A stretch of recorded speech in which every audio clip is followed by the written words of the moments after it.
The story begins with smoke coming out of the window of a certain building and traces of a fire were visible. The entire hall was in panic and people quickly headed for the exit without even caring about each other. The administrator shouted to the guy not to stand idle and to run to the pantry as quickly as possible and bring the antiques. Even though this task was absurd, he still opened the pantry and went in there. Having gone there, the main character realized that things were bad. Chen Feng realized that everything was very bad because the entire storeroom was on fire. The guy didn't even pay attention to the fire and took everything he could get his hands on. Because of the collapsed beam, Chen Feng couldn't help but fall and all the antiques fell out of his hands. The guy realized that the fire was about to reach him and reassembled the antiques. He said he still needed to pick everything up and take it outside. However, suddenly another burning beam fell on the guy. She has already caused irreparable damage to the guy. Lying in the pantry and slowly closing his eyes, blood flowed from his forehead. The guy couldn't help but think about how much pain he was in and didn't notice how the green figure suddenly lit up. For some reason, the main character was sucked into the funnel. Despite the fact that the guy was exhausted, he still did not close his eyes. Despite the fact that the fire had already completely spread to the entire surface, there was something surprising. Unexpectedly, all the fire around the guy parted, and he found himself on an unusual platform. The guy looked around and wondered where he was. He opened his eyes wide in bewilderment. At the same time, Chen Feng was in the hospital. His boss was near the bed and wondered what he should do if Chen Feng died. At this time, Chen Feng suddenly realized that he could hear his boss. He wondered what he was talking about. The boss smiled evilly and decided to shift all the blame onto the main character. He handed him the resignation letter and said that no one cared about Chen Feng anyway. Hearing this, Chen Feng clenched his teeth because he realized that Lu Zhongliang had set him up. After that, the rest of the doctors, came into the room, took off his bandages and decided to check his eyes. They removed his bandages and asked how he was feeling. Chen Feng picked up the envelope and said that everything was fine and he had no problems. Suddenly, Chen Feng realized that he had been given all the information about the letter that spoke about his dismissal. The guy clenched his teeth and a drop of the photo ran down his face. Unexpectedly for himself, he noticed that his second eye glowed with a bright golden color. The guy suddenly realized that even without opening the envelope he understood what he saw inside and also read the contents and materials. The guy wondered if he really had problems with his head, but very soon he headed to the office. Lu Zhongliang slammed his fist on the table and shouted to the main character to listen to him. The man said that there was a fire at the auction and the company confirmed that Chen Feng was responsible for it. However, Chen Feng clearly disagreed with this. The guy was surprised because he felt that some kind of light came from his eye and he suddenly fell ill. The guy looked at the jade figurine that stood on the table and realized that this was the same figurine of the jade and lion that he had saved that time from the fire and realized that it was the light coming from his eyes. Suddenly, Chen Feng realized that he saw the characteristics of this very figurine. Despite his boss's angry cries, Chen Feng looked into the distance. He wondered if he really had problems with his head, because not only Lu Zhongliang did not see this figurine, but everyone else too. At the same time, the guy didn't know it, but his eye was returning to normal. He realized that his eyes no longer hurt as much as before. He looked at the unknown painting and realized that it was a map of Chunjiang, 93 years old and with a value of 1 star. The guy realized that his eye actually sees information about objects. He looked at the processing terminals and paperweights of the Zheqing dynasty and obtained their data. While Lu Zhongliang was shouting that the company had already fired him and it was useless for him to stay here, he understood that the Jade Lion was a real treasure on the day of the fire. It gave him the opportunity to see information about the items. Chen Feng narrowed his eyes and said that Lu Zhongliang knows exactly who is to blame for this fire. The guy narrowed his eyes and said that for the sake of his reputation, which he had been working on for a month, he would not put up with this. Chen Feng said that this fire was caused by the boss's dereliction of duty and was not his fault. At first, at the same time, I broke out in sweat because I didn't understand why it was so difficult to cope with the main character. The poor guy literally cried because he realized that he graduated from university this year and this was his first job. Chen Feng realized that he had injured his eye in the auction fire while trying to save the company's property, but instead of receiving compensation, he was charged with arson. Chen Feng remembered that when his father was dying, Chen Feng promised that everything would be fine with him if they now ruined his reputation, no more company would accept him. The guy put his hand on the table and realized that he couldn't leave so easily because heaven gave him the opportunity to allow him to have the divine eye, so he would not live in oppression. Suddenly, an evil voice shouted about where Lu Zhongliang had disappeared. Colleagues immediately remembered this voice and said that the tigress had come from the sun, therefore, they needed to return to work as soon as possible. Hearing the unfamiliar voice, Chen Feng turned his head. A middle-aged woman in heels was walking down the corridor. This woman turned out to be Sun Jiani, who was the head of the company's purchasing department. She was known as the Solar Tigress because she was smart and strong and no one dared to profit from deals with her. Other colleagues began to laugh at the main character. Sun Jiani walked there while others said this time it was not calm, so something important happened. Chen Feng also broke out in sweat and tried to justify himself, but he was stopped. Sun Jiani crossed her arms and said that there would be an auction in 3 days and asked if the guy could handle it. While Chen Feng was perplexed, Lu Zhongliang asked if she was mistaken. The woman said this was the company's best opportunity to recoup losses from the latest fire and she didn't want to investigate whatever it was. She adjusted her glasses and told the main character to succeed in the auction and make up for the losses, and if he succeeds he will receive the reward corresponding to the main workers. Hearing such a proposal, Lu Zhongliang laughed because he understood that it was impossible to prepare for the auction in 3 days and, most importantly, the hero was really unlucky. Nevertheless, the guy agreed to this proposal. He narrowed his eyes and said that he had 2 conditions. Chen Feng smiled and said that he wanted to take the Jade Lion as a reward and a reminder of this situation. The second condition was that if he succeeded, then Lu Zhongliang would be fired. This condition got Lu Zhongliang scared and shouted to the main character what he was talking about. Lu Zhongliang said that completing auctions in 3 days is just a stupid dream, and Chen Feng is chasing the impossible. At the same time, Sun Jiani really wondered, did Lu Zhongliang not think that she knew the truth about the fire? The woman closed her eyes and realized that she simply did not want to participate in civil strife and now the first priority was to compensate for the losses. She was wondering how Chen Feng could prove himself as a trainee. The woman smiled and said that she didn't really like braggarts, but she admired brave men like Chen Feng. The woman took a jade figurine in her hand and realized that this jade, despite its excellent quality, was made in a handicraft production and as such it has no value. She was upset because she read that since Chen Feng wants this thing, it has great value. Sun Jiani came close to the main character and said that he could take the figurine right now, but he was obliged to help compensate for the losses. She offered him additional conditions. One of these conditions was an invitation to dinner after a successful auction. She waved and left the room. While Chen Feng rubbed the back of his head, the rest of his colleagues wondered if spring had come for the woman. At the same time, Chen Feng hid his nervousness all this time and wondered what was going on here. Lu Zhongliang gritted his teeth and shouted to the main character not to be so smug. However, the guy just spread his hands and said that he would not be equal to a slacker who would soon be fired and should go inspect the collection.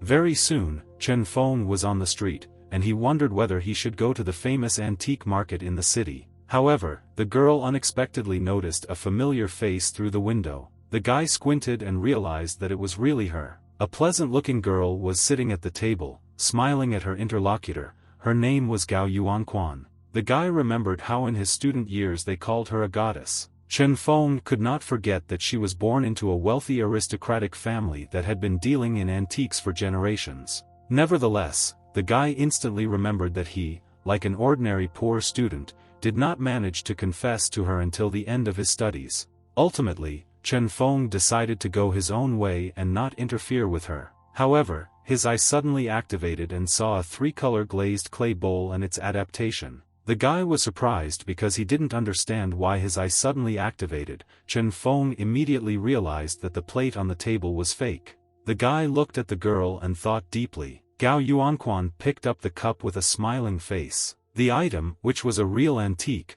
was a brocade hiding box with patterns of low quality. Chen Feng immediately realized that this box was often used by scammers and it seemed like they wanted to deceive Gao Yuanquan. The guy abruptly entered the cafe, loudly slamming the door. Gao Yuanquan immediately turned back to see the troublemaker. The girl recognized him immediately. She joyfully approached the guy and said that she was glad to see him, asking where he had been all this time. Chen Feng said that she was so busy, so he decided not to disturb her. Gao Yuanquan smiled and told Chen Feng not to wait long because she would sign the contract now and they would go somewhere together. The scammer turned to the girl and said that they should settle all their affairs first.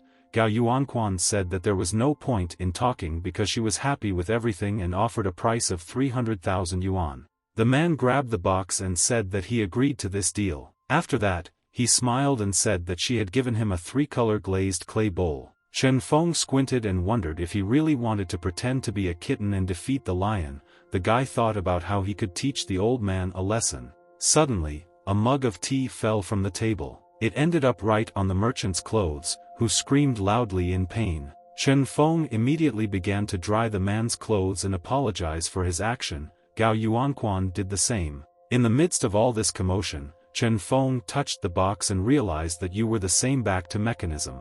The scammer did not lose face and said that the most important thing is to check the ceramic cup. When the man did not notice anything suspicious, Chen Feng even grinned, because this group makes such really similar crafts that even he cannot notice the difference. The man picked up the box and said that he would take it back to the collection because he had other things to do, so he needed to leave. Gao Yuanquan was surprised that the man left so quickly, while Chen Feng just grinned. Immediately after that, he took the girl by the hand and told her to follow him. Very soon the company left taxi. Gao Yuanquan asked the main character what happened because they had already gotten into the car and drove several streets, to which Chen Feng laughed. After that, Chen Feng told everything that happened then. Gao Yuanquan thanked the main character for doing this because if it weren't for Chen Feng, she would have wasted 300,000. Chen Feng narrowed his eyes and said that she was simply too honest with people. Gao Yuanquan said that she could not even think that Chen Feng was so well versed in these matters. The guy asked if she herself personally came to such business negotiations. The guy was not perplexed, because as far as he remembered, her family had a huge sphere of activity. Gao Yuanquan closed her eyes and said that now, no matter what, she wants to take on it, because times have changed. The girl said that business is full of ups and downs and whoever has power can crush people under him and she can simply endure the current difficulties. Chen Feng was very surprised because he did not expect that such a high-ranking family suddenly lost all their livelihood. Chen Feng scratched the back of his head and said that he believed her. The girl also said that next week there would be a meeting for university students and offered to go together. Chen Feng was very surprised when he heard about this because he understood that even though these people from the class who always flatter their superiors are still complete trash, he cannot turn away so quickly. The girl waved to the main character and said not to forget to call her. Chen Feng looked at Gao Yuanquan's back for a long time. The guy smiled because she understood that he was not at all afraid of their ridicule, but being a guy, he didn't want to lose face in front of the person he liked. In his fists, he realized that for the sake of his beautiful beloved he was ready to put all his strength into it, and for this he needed a little time to stand out among everyone. Very soon, Chen Feng approached the Garden of Smart Things. The largest private collector completely redesigned the fair and gave it that name. Standing in front of the passage, Chen Feng understood that even though there are a lot of crafts here, there are also an incredible number of originals here. The guy understood that even despite this, many people come here simply to get rich overnight. Chen Feng looked around at everything happening around him, his eyes lit up golden red. Absolutely all the products around him were fakes, so the guy simply walked past them. Approaching even further, he once again activated his ability. However, all the products were still fakes. Chen Feng laughed because since he acquired supervision, he is able to appreciate the value of antiques and simply cannot buy into a craft. In addition, this vision only lasts for 3 seconds and does not affect his normal life in any way. However, suddenly the guy felt something was wrong. Unexpectedly, Chen Feng fell to his knees. He wondered why he felt so bad so suddenly. He immediately noticed that the power of vision had also disappeared. The guy closed his eyes and repeated to himself not to worry, because heaven couldn't play such a cruel joke on him. However, very soon Chen Feng realized that his legs were giving way not because of the heavens, but because of someone else. The guy looked at the nearest restaurant with food and realized that he was just hungry. Chen Feng remembered that he didn't have breakfast today in order to save money, and right now he needs to go in and eat. Experiencing the food with a satisfied face, Chen Feng realized that he did not even expect that hunger was so strong that he was ready to overcome his strength. Suddenly the guy heard loud screams, someone blamed the visitor for not paying. Chen Feng immediately turned to the source of the loud voice. A restaurant employee of an unknown man who accused him of being a vagrant and just wanted to profit from the restaurant. However, no matter how much the visitors insulted him, he remained extremely calm. The guy was very alarmed by such an extraordinary manner of behavior. The waiter again yelled at the old man and asked if he was really looking for a fight when suddenly he saw 100 in front of his face. Chen Feng said that if he needs to say something, then let him address him and not raise his hand to the old man. After that, he handed over the bill and said that he would pay for it. The satisfied waiter immediately bowed to the main character and left them. The old man immediately said that Chen Feng was smart beyond his years, which made Chen Feng surprised. The guy scratched the back of his head and laughed tensely. He wondered if the old man had lost his mind. However, very soon he waved his hand to the main character and said that he still had things to do. If they were destined to meet, he would repay his debt. Chen Feng shouted that he was not going to do any duty. He did not need to run so fast. Chen Feng smiled because he was clearly amused that at his age he could run so fast. However, immediately after this, the guy drooped because he realized that he had wandered around the market, but there were fakes everywhere. Suddenly, Chen Feng noticed something unusual out of the corner of his eye. Someone assured the buyer that he never lies and that he got the thing from an excavation. The man assured that if he was deceiving, then he would not have peace in heaven. At the same time, he held the jade leopard in his hands and systematically rated it 2 stars. Chen Feng immediately realized that this was a real find. However, the seller was not going to lower himself in front of his customers and said that if he could not pay now, then he should not buy. Chen Feng walked up to the counter and asked how much he would sell it for. The seller was very surprised that Chen Feng really believed him and asked how much he thought it was worth. After that, the guy grabbed the seller by the shoulder and said that they should step away for a few words. Having retreated to a secluded place, Chen Feng sat on his knees and said that he was offering 10,000. He was very surprised at this price, while Chen Feng said that if he has a card, then he is immediately ready to throw money away. After that, the seller handed the jade leopard to the main character and said that it was now his. Chen Feng contentedly picked up the antique item and understood that it was clearly worth more than 10,000, but that was all he had. Chen Feng directed his gaze into the distance. She understood that this jade thing could not be called a jewel, but it would quite go into circulation. Very soon, Chen Feng found himself appraising antiques in his company. The appraiser looked at the main character and said to come closer and he would now appreciate everything. Chen Feng scratched the back of his head and laughed. And he said that this is a valuable item, but it cannot be called a treasure. Suddenly a loud voice sounded, stopping this process and saying that he wanted this item. It was clear that this man was a foreigner because he spoke English. A tall, stately man, together with the same merchant whom Chen Feng had doused the previous day, entered the premises. The merchant tried to stop his boss, who was furiously approaching the company.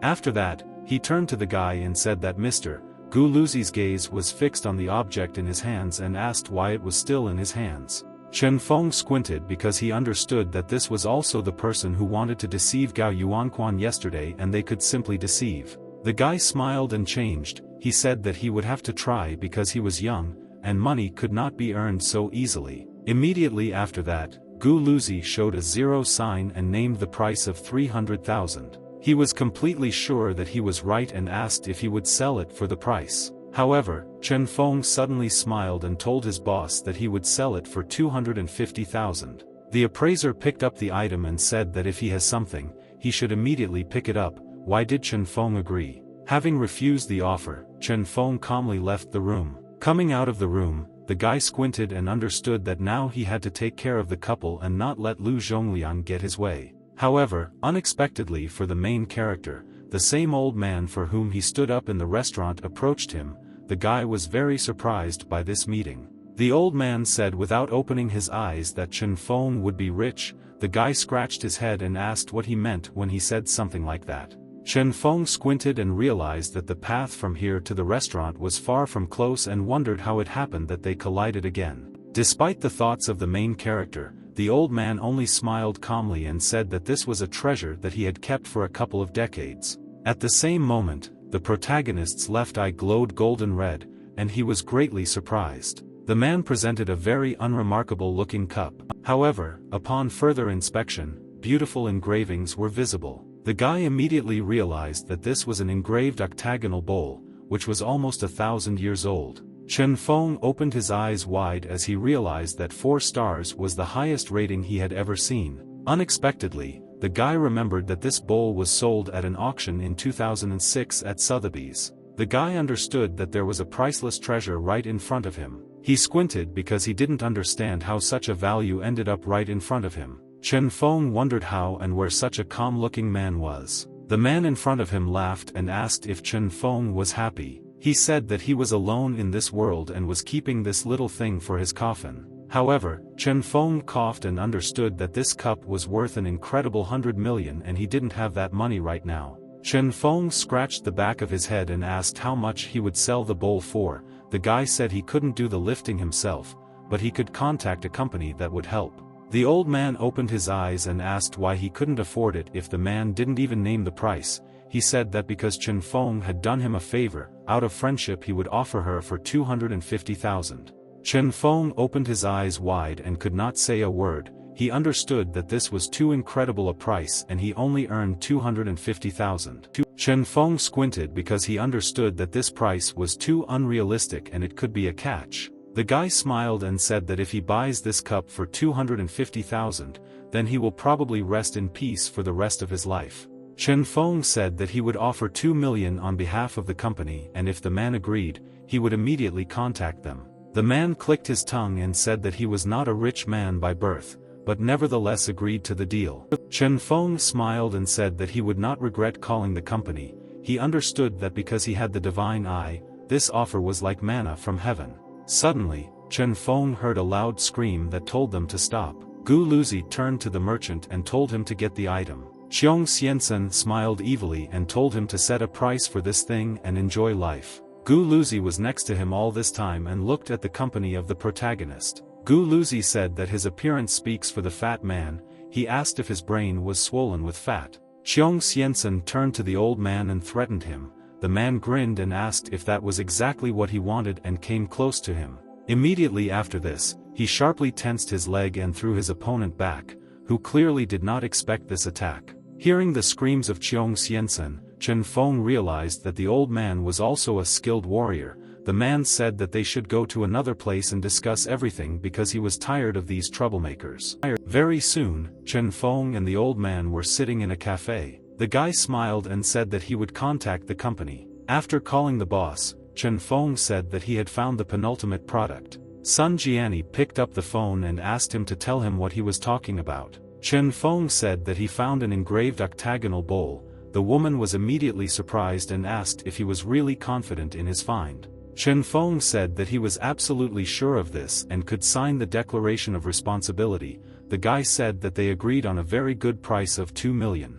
The woman opened her eyes wide and asked if he really bought it for 2 million. The guy smiled and said that she never answered whether to take this cup or not. Sun Jiani immediately said that they should take it. The woman smiled and said that there could be no other deal. Chen Feng smiled and said that he had sent her the address and she could send the money. Well, Chen Feng said that the company will send people and we need to wait a little, to which the old man agreed. Half an hour later, a group of people approached the protagonist's company. Chen Feng pouted because he didn't expect that his words would actually be questioned. Chen Feng handed the bowl forward to the appraiser and told them to check. After careful inspection, the appraiser realized that Chen Feng was not lying. Immediately after this, he told his employee that there were no questions, and they took this cup. Chen Feng smiled because he understood that if he continued in this spirit, then there would be nothing left of the treasures in the world.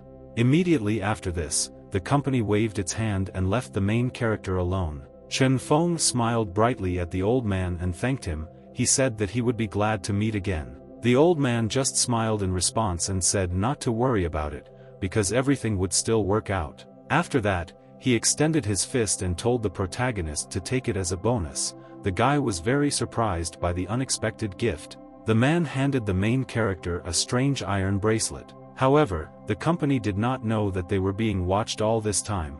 Some unknown person registered that the object handed over the item. The man understood that the recipient was a young and successful auctioneer and decided to check his background. Chen Feng picked up the iron bracelet and asked what it was. First of all, Chen Feng decided to make an assessment first, and his eye lit up with a golden red light. Unexpectedly, the guy realized that he could not read anything about this object because it had the properties of charm. Suddenly the guy realized that there was a longqi inside that mysterious stone. Chen Feng was very surprised because the outside was apparently clad with molten metal. The guy opened his eyes wide and was about to ask the old man where he got this bracelet from.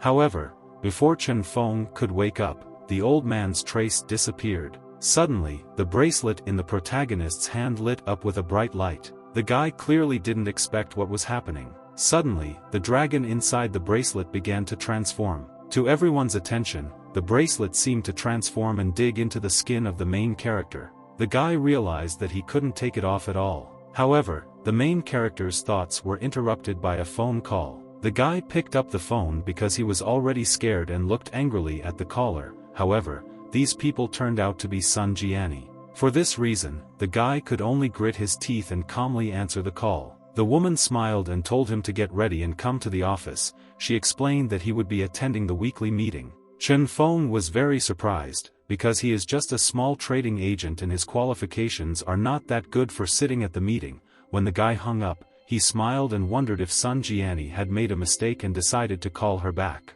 However, immediately after this, he received a message from her where she told him to dress more formally since it was an important meeting. Realizing that this was not a mistake at all, Chen Feng only said that today you can go crazy with what is happening. Gathered in front of the mirror, Chen Feng said that clothes play a significant role. The guy straightened his tie and admired his appearance. After that, the satisfied guy left the room and decided to move forward. They are waiting for me. Chen Feng noticed that the door handle did not open and was stuck. Unexpectedly, the guy simply broke it out of anger. I understand that later he had to pay him more for this door handle. Chen Feng was seriously scared because he didn't understand what was happening. Still angry, he threw the fallen pen on the floor and shouted in bewilderment about what was going on today. Chen Feng grabbed his head and with sweat on his face realized that he did not understand anything at all. However, the guy quickly came to his senses and clenched his fist. He thought he needed to think about what exactly was wrong. The guy noticed that the only thing that had changed was the presence of that same bracelet. Looking at the sparkling metal, Chen Feng squinted. Scratching his cheek, the guy realized that he couldn't do anything about it. I go down the stairs to try my hand at action again. The guy realized that just by touching the iron railings with his finger, they literally bent in the other direction, as if they had melted. Chen Feng literally cried from the fact that he was turning into a monster with an overabundance of strength. The guy decided not to think about it in advance and got into a taxi and first held a meeting in the company. However, Chen Feng did not expect that he would be watched at this time. A mysterious pair of brown eyes watched the main character. Someone wondered if his boss had made a mistake. It was obvious that this was an ordinary person. Half an hour later, Chen Feng found himself in the office. The guy ran as fast as he could because he realized that he had spent too much time in queues and traffic jams. Chen Feng finally entered the hall after knocking down the doors. The guy instantly froze stiff because he understood that this was extremely uncivilized. Those sitting in the hall wondered who it was that he didn't even knock on the door. Lu Zhongliang intervened and said that this was their sales agent Chen Feng, and he could use some manners. He whispered that it was he who was to blame for the accident and caused damage to their company. One of the senior leaders who was reported by Lu Zhongliang asked if Chen Feng came from their department, to which Lu Zhongliang agreed. Lu Zhongliang smiled evilly because he believed that everything was already in his pocket. He apologized profusely to his boss. However, instead of supporting his employee, the man said that he himself could quit in this case. The man clearly did not expect this situation, while his boss said that from today Chen Feng will take his place and if anyone has any objections, he will not listen to them. Chen Feng opened his eyes wide because he did not even expect that the man would be fired on his own without a dispute. Lu Zhongliang angrily pointed his finger at the main character and threatened the guy. The other council members laughed because they thought that the man suited him very well and told him to try, because even though he was very young, he still looked promising. The guy narrowed his eyes because he understood that Lu Zhongliang was too disgusting and now there were no people left who wanted to help him. After that, the main character's boss told him to sit next to director Sun. Chen Feng scratched the back of his head and just laughed. The man said that he already knew about his dispute with Sun Jiani, and she said that he would certainly receive a good reward for everything he had done for their company. Everyone on the council thought that good money awaited the main character. Very soon the projector was launched and the conference began. The boss said that since he was able to extract such value for their company, he would definitely fulfill his promise. The man said that from now on the position of the general manager can be read in advance. Sun Jiani said that after the end of the auction, Chen Feng should come to her office and talk. Naturally in the future he will only move up the career ladder. Chen Feng smiled widely because he understood that at this rate he would receive an increase in salary and position, and at the same time marry a rich beauty.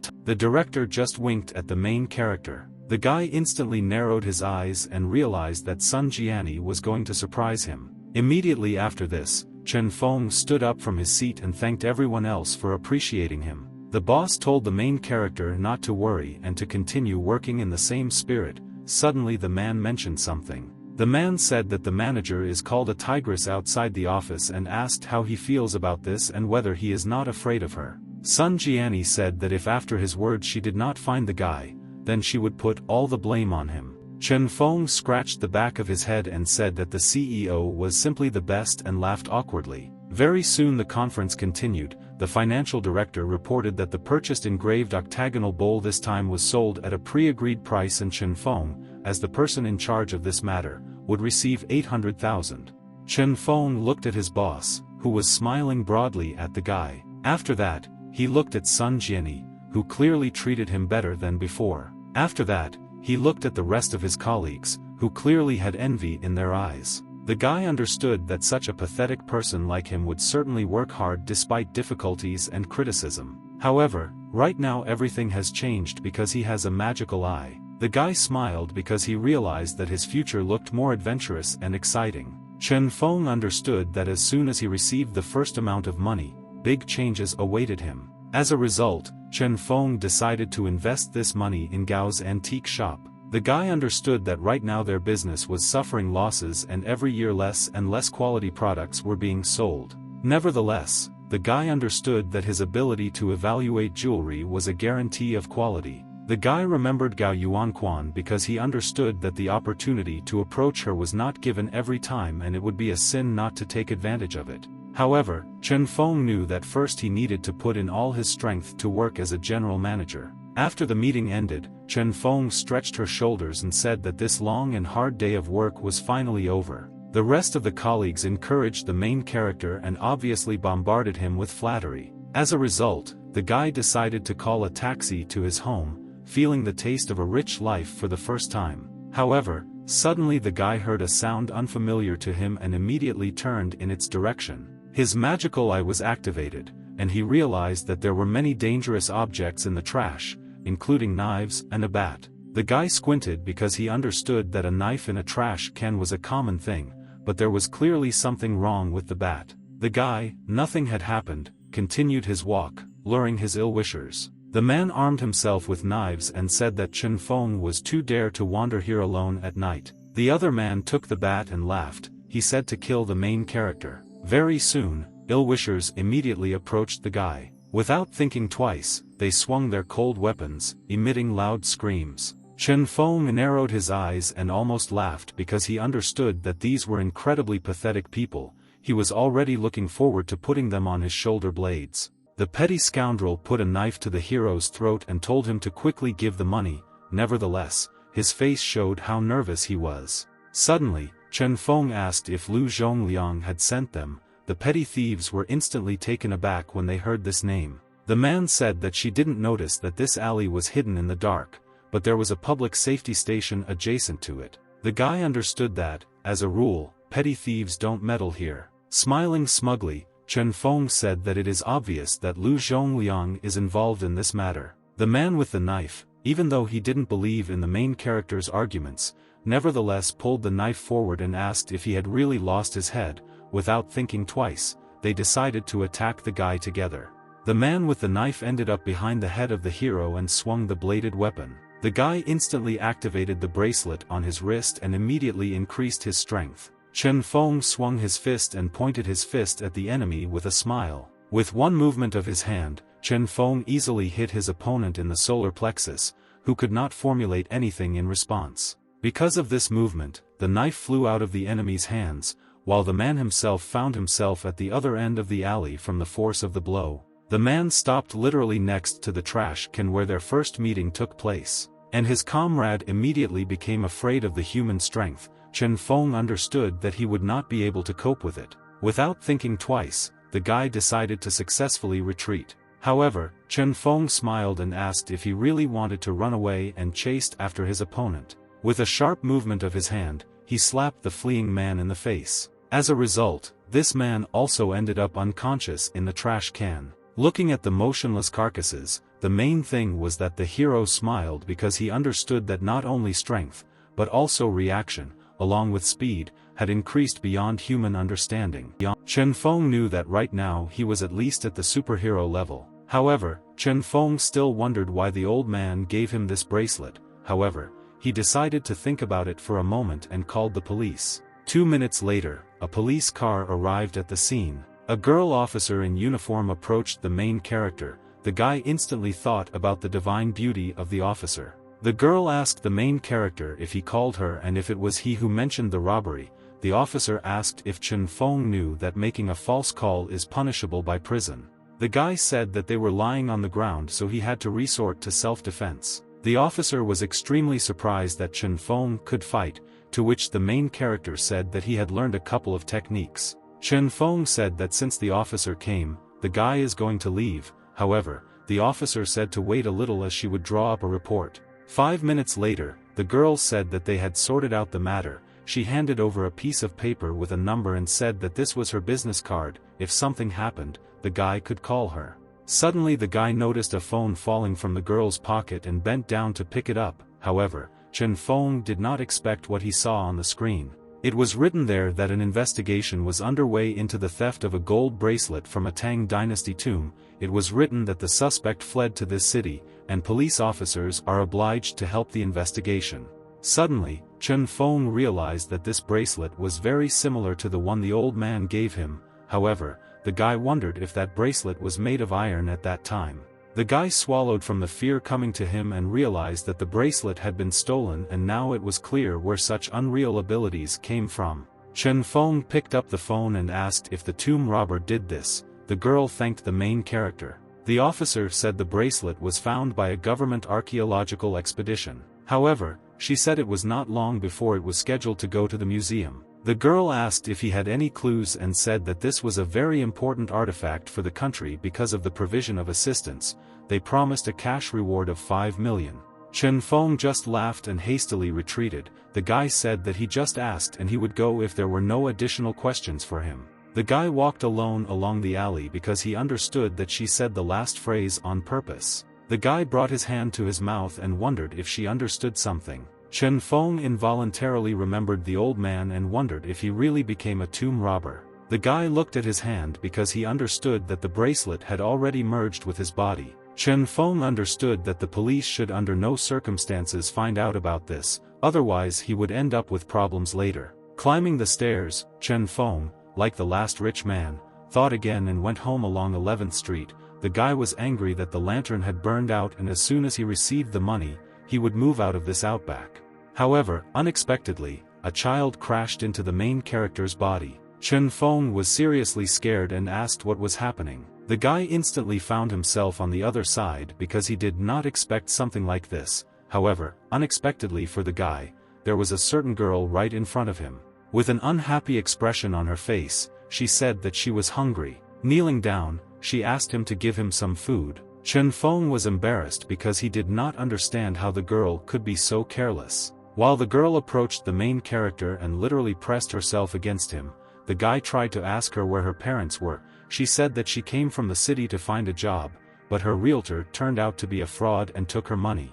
The girl said that she had no money left for the trip home and it was already dark. She said that she was very tired and wanted to eat and sleep. Suddenly, The main character's eye lit up with a bright red light, and he opened his eyes wide. Chen Feng turned to his apartment and said that if she is not afraid of him, then she can come in for a while and the guy will feed her. The girl thanked him. Chen Feng narrowed his eyes and decided to smile. Entering the apartment, the guy told her to make herself at home and the girl, agreeing, sat down on the sofa. Chen Feng put on an apron and began preparing lunch. Very soon the girl noticed the smell and said that it smelled very tasty. After preparing the food, Chen Feng sat down opposite the girl and she thanked her for it. Licking her lips, the girl asked if he really lives on his own and where his parents are. She also asked if there were other relatives in the apartment. The guy put his chopsticks on the table and smiled. He decided to ignore the girl and said that if she had eaten, then it was time for her to return. As soon as the girl heard these words, she burst into tears and said that she had nowhere to go. She asked the main character to spend the night for just one night and said that as soon as the sun rose she would immediately leave. Before you express your opinion, Chen Feng said that first he would wash the dishes and got to work. While the guy was busy with business, the girl asked if she could use his shower gel, to which the guy did not agree. After that, she said that she had washed herself and asked for a towel, and Chen Feng angrily asked why she didn't ask in advance. The guy knocked on the door and said that he put the towel down and informed the girl. Immediately after this, the bathroom door suddenly opened. The guy looked dumbfounded at what was happening and could not say a word. The new arrival stood outside the door while the guy just stared at her. Lonely drops fell from the shower head. The girl turned and looked at the guy. Very soon she realized that she was completely naked in front of him and blushed. At the same time, Chen Feng also blushed because she understood that she didn't even look at the fact that the girl looked about 18 to 19 years old, but her body was no different from a 28-year-old. However, the guy quickly came to his senses and turned back, embarrassed. The girl immediately covered herself with the towel that she had just been given and said that she thought that the guy had already put it down and left. Closing his eyes, Chen Feng said to close the door, dry himself and then leave.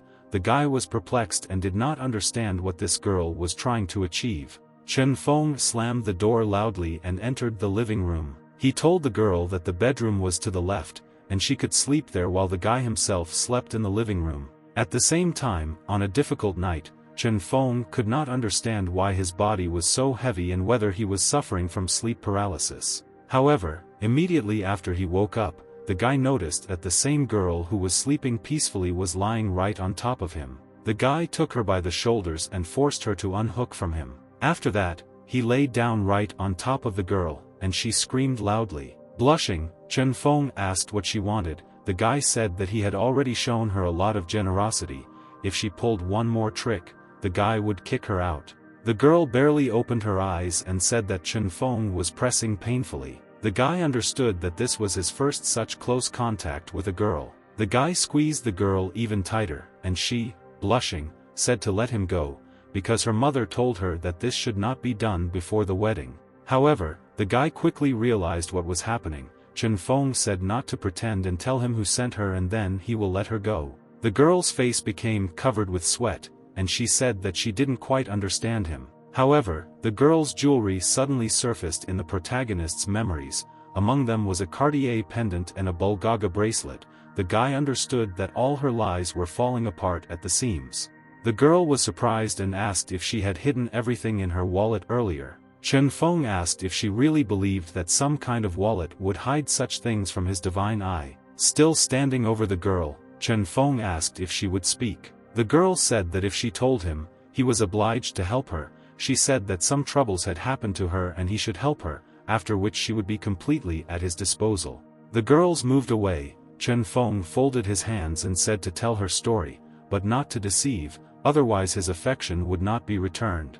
The girl said that her name was Feng Xiaomin and said that she came from a very ancient and noble family and her elders forced her to marry against her will, so she ran away. The beggar smiled and said that on the way she ran into an old man and he said that the girl could find the main character. Suddenly, Chen Feng wondered if they were talking about the same old man. Chen Feng asked what else the man said. Feng Xiaoming said that she was told that the person with the tattoo could help her get out of trouble. The guy immediately looked at his tattooed hand. Chen Feng instantly realized that this was the same bracelet that the old man had given him. However, the guy said that the old man had deceived him and he could not solve her problem. The guy said that if she had nowhere to go, then for the first time she could really stay with him. After such words, the girl rushed to the guy and said that if Chen Feng solved her problem, then she would marry him. While the guy was trying to argue something, the girl immediately kissed him. Feng Xiaoming calmly walked out of the living room while Chen Feng was just trying to hold back. The next day, the main character was woken up by his phone ringing. He just picked up the phone, the guy accepted the call and tried to get his bearings. With irritation, he asked who it was. As it turned out, he received a call from an officer who introduced herself as Meng Fan. The main thing mentally improved, and he said that he had just woken up and asked what she wanted. The girl said that she wanted him. Let's finish asking him once and asked if he could come. With a wide smile, Chen Feng agreed to the meeting. However, immediately after this, the guy realized that it was a very unusual phenomenon that such a beautiful girl called him early in the morning. However, immediately after that, a half-naked Feng Xiaomin entered the living room, and the guy literally threw away the phone and the sound. The girl greeted the main character. Chen Feng opened his eyes wide, as if asking why she was in such a state in front of him. Still with her charms, the girl said that his phone was so loud that he woke up the whole house. Barely stretching, the girl said that people had not yet gotten enough sleep. At the same time, Chen Feng could only choke in his blood as he wondered why she was again in this form. Having come to his senses with difficulty, Chen Feng called the girl and asked her not to dress again and never appear before him in this form. However, as if ignoring the main character, the girl sat down on his sofa and said that after Feng Xiaomin marries him, he will still see everything sooner or later. Pressed against the guy in her chest, she said that when he saw a little, she would not agree. However, the guy successfully came to his senses and pushed the girl away from him. Feng Xiaomin just laughed because she understood that the guy had caught her again. After that, Chen Feng said that he had some business to attend to and had to leave. The guy handed some bills to the girl and told her to take the money. He also mentioned that if this money is not enough for her, then the girl can find him. However, immediately after this, she was attacked by her own conscience. She didn't understand why Chen Feng still continued to stay with her even though she had deceived him from the very beginning. Looking at the crying girl, Chen Feng clenched his fist and told her not to worry because he would cover her. The guy looked at the girl and told her not to forget to eat on time while he was gone. Feng Xiaomin smiled and said that she will eat so Chen Feng can go. Soon Chen Feng found himself in the coffee shop and was already waiting for the officer. However, as it turned out, the guy didn't even have to wait long because she was already there. The girl said that she has a habit of coming early and the guy was not late. The girl told the main character to sit down and asked if he wanted something to drink. Chen Feng refused and asked what Meng Fan wanted to ask him. The girl narrowed her eyes and said that they were interrogating a group of gangsters last night. Meng Fan said that as it became known, they were busy with international secret organizations with their task of taking away the guy's bracelet. The girl also said that the national treasure and the organization that is hiding behind them looks like a wanted group of tomb robbers. The guy looked away and thought deeply. Chen Feng didn't understand how soon the girl would realize that he had the bracelet. Holding his wrists, Chen Feng bent all over because he realized that the bracelet had already merged with his body and could it really not be detected. However, the guy quickly came to his senses and scratched the back of his head. Chen Feng said that he did not see a single bracelet. Chen Feng laughed and said that they most likely confused the main character with someone else. The girl put her hand to her mouth and all understood that after checking them out, Chen Feng was indeed an ordinary person. I shook hands with the main character and thanked him for his cooperation. After that they said goodbye. Meng Fan put on her hat and left the establishment. The girl clearly did not expect that they would follow her and said that most likely the thread broke again. The unexpected girl felt someone's gaze on her and realized that a certain person was watching her as if he were watching her. However, very soon the unknown person began to run with all his might, hiding from the girl. I felt something was wrong and started running after the unknown. However, the girl was unable to find him in these alleys, and she lost track of him. Meng Fan understood that this matter had something to do with the main character, as well as the Diho issue. At the same time, an unknown person went to the car and immediately sat in the passenger seat. The unknown person asked him why it took him so long. The pursuer apologized and said that the police officer had interrupted the surveillance and was now looking for him. The man opposite said that the dragon bone in the east was crucial to the organization. The same man who was sitting opposite turned out to be Gu Luzi, who smiled and said that this time they must find someone who is more reliable and they cannot fail anymore. Chen Feng said that when he saw his sister, his spirits lifted. The guy squeezed his hand and said that he needed to return to the company to resolve some issue. In the company, Sun Jiani met him and said that everyone else had gone to the meeting. The guy opened his eyes wide because he didn't expect this. Sun Jiani said that the main reason for this meeting is to pay dividends from the auction, but the amount of money is simply huge. She pulled him by the hand and said that they would go there. There he was met by the boss, who said that the main purpose of this meeting was to thank the main character. The man said his unique vision made their auction an incredible success. After that, he handed the piece of paper to the main character and said that 3 million yuan was the main character's dividends and hoped that the couple would accept them. Sun Jiani winked at the main character and handed over the piece of paper while the guy sat silently. Chen Feng smiled and said that when they had a meeting today, he was ready to announce that he was resigning. Sun Jiani clearly did not expect this and asked if this was really the case. Other colleagues were also surprised and asked why he wanted to resign. Sun Jiani didn't understand how 3 million yuan couldn't buy a guy. She came close to him and asked if this money really wouldn't work. The woman said that he was already in his 20s and there were other places where he could spend the money later. The guy thanked the woman for her kindness. She said that he had his own opinion on this matter. The boss was clearly unhappy, but told the guy to give his resignation letter to the HR department and wished the guy all the best. The leaders looked at the back of the main character and didn't understand why he suddenly wanted to leave because the guy didn't even listen to her.